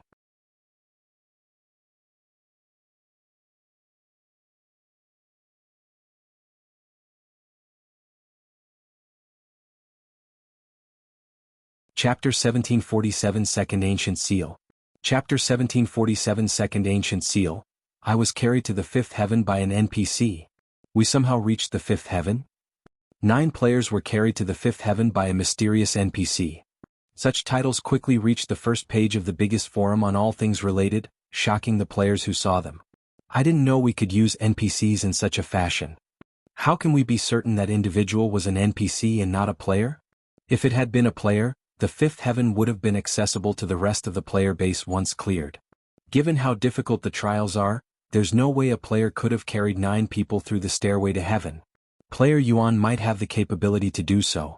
The 9 players who had been carried by Yuan quickly became the center of attention, attracting a flurry of interviews and offers from top factions and influential families eager to purchase information about the fifth heaven. Looks like he successfully reached the fifth heaven. Wang Xiaoying smiled after seeing the news. Meanwhile, Shimeli was the next to challenge the stairway to heaven.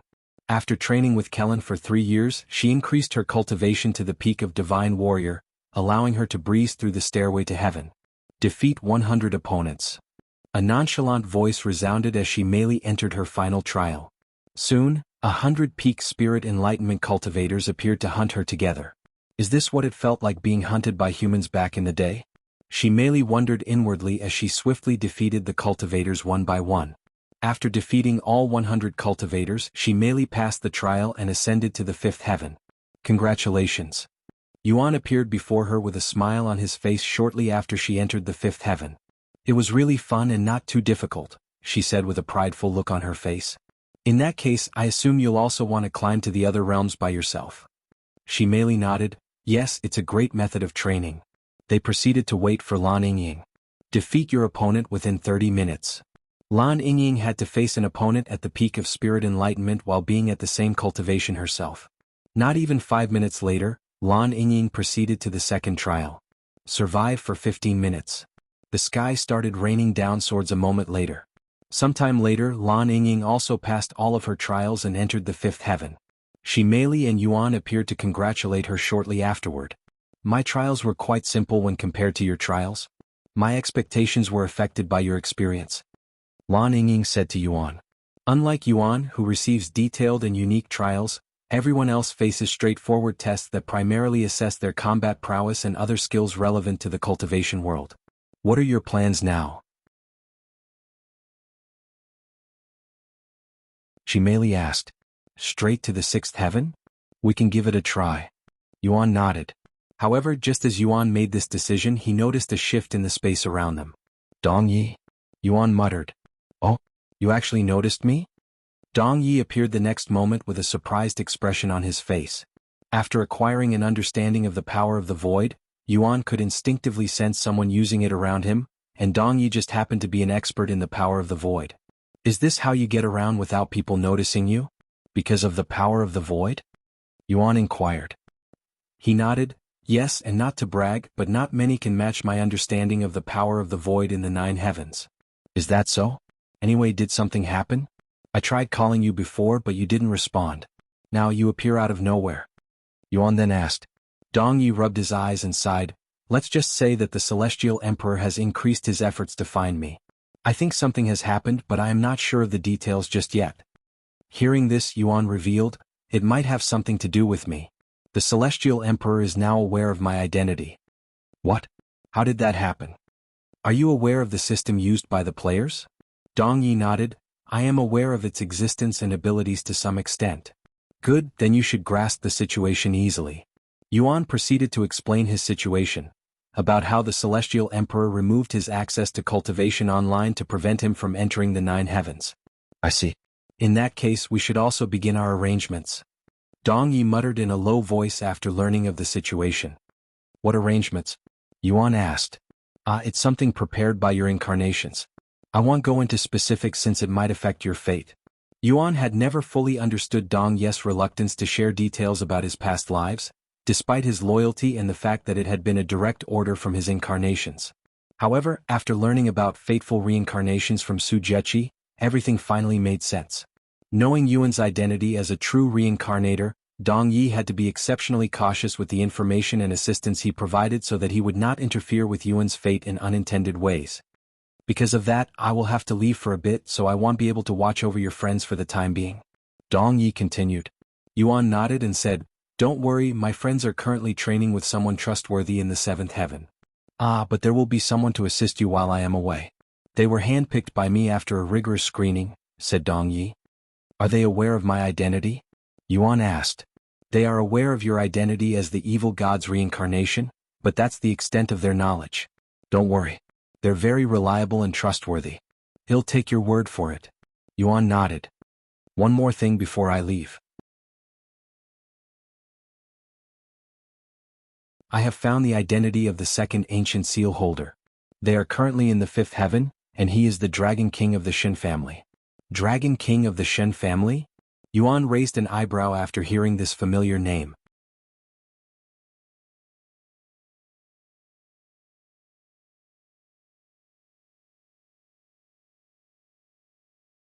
Chapter 1748 Shadow Army Rank Structure. Chapter 1748 Shadow Army Rank Structure. Yes, it is exactly that Dragon King. Dong Yi confirmed, almost as if he could read Yuan's mind. In order to protect your identity from the Celestial Emperor, I had his memories as well as everyone else involved with you erased, he explained. Yuan's eyes widened. So they don't remember our interactions during my previous visit? Yuan asked for confirmation. No, they still remember. However, they won't be able to remember your face and the conversations you had, much like how people only have vague memories of their dreams after waking up. Dong Yi explained. However, if they see you again, there's a chance for them to recall everything. I see. In any case, I won't be going there as Yuan, so they won't remember. Dong Yi nodded. Then until next time, my liege. Dong Yi bowed to Yuan before disappearing into thin air. Shortly after Dong Yi disappeared, Yuan noticed two unfamiliar presences appearing near him. Are you the one sent by Dong Yi? Yuan muttered out loud. The next moment, two figures appeared before Yuan, one knee touching the ground and their heads already lowered. We greet the Lord. Introduce yourselves. The first individual, a handsome young man with a tall, robust frame, tan skin, and striking red eyes, spoke respectfully. This loyal subject is called Yang. Although I am only a Shadow Reaper, I will do my utmost to support the Lord's every need. Then the other individual, a beautiful young woman with a tall, slender frame, similarly tan skin and red eyes, spoke with a tone of reverence. This loyal subject is called Yin, also a Shadow Reaper. I exist solely to serve the Lord and support his ambitions. Yin and Yang, huh? Are you siblings? Yuan then asked. Yes, we are twins. They responded simultaneously. Then, can you tell me about the Shadow Army? What does it mean to be a Shadow Reaper? Yang responded first. There exists 5 ranks within the Shadow Army, each with a unique purpose. The first and lowest rank is Shadow Scout. They specialize in scouting and information gathering. The majority of the Shadow Army are Shadow Scouts. Yin continued, the second rank is Shadow Reaper. We specialize in tracking and assassination, but we are just as well versed in information gathering as Shadow Scouts, if not better. Yang spoke again, Shadow Enforcer is the next rank. They are a special unit that specializes in completing high-risk missions. Yin then said, Shadow Commanders are in charge of training and overseeing the Shadows. There are only 3 Shadow Commanders in the Shadow Army. The last rank is Shadow Sovereign, reserved for a single person. Master Dong, finished Yang. How many members does the Shadow Army have? Yuan asked a moment later. We apologize, but we cannot answer that question. However, it's not because you lack the authority. We just don't know the answer.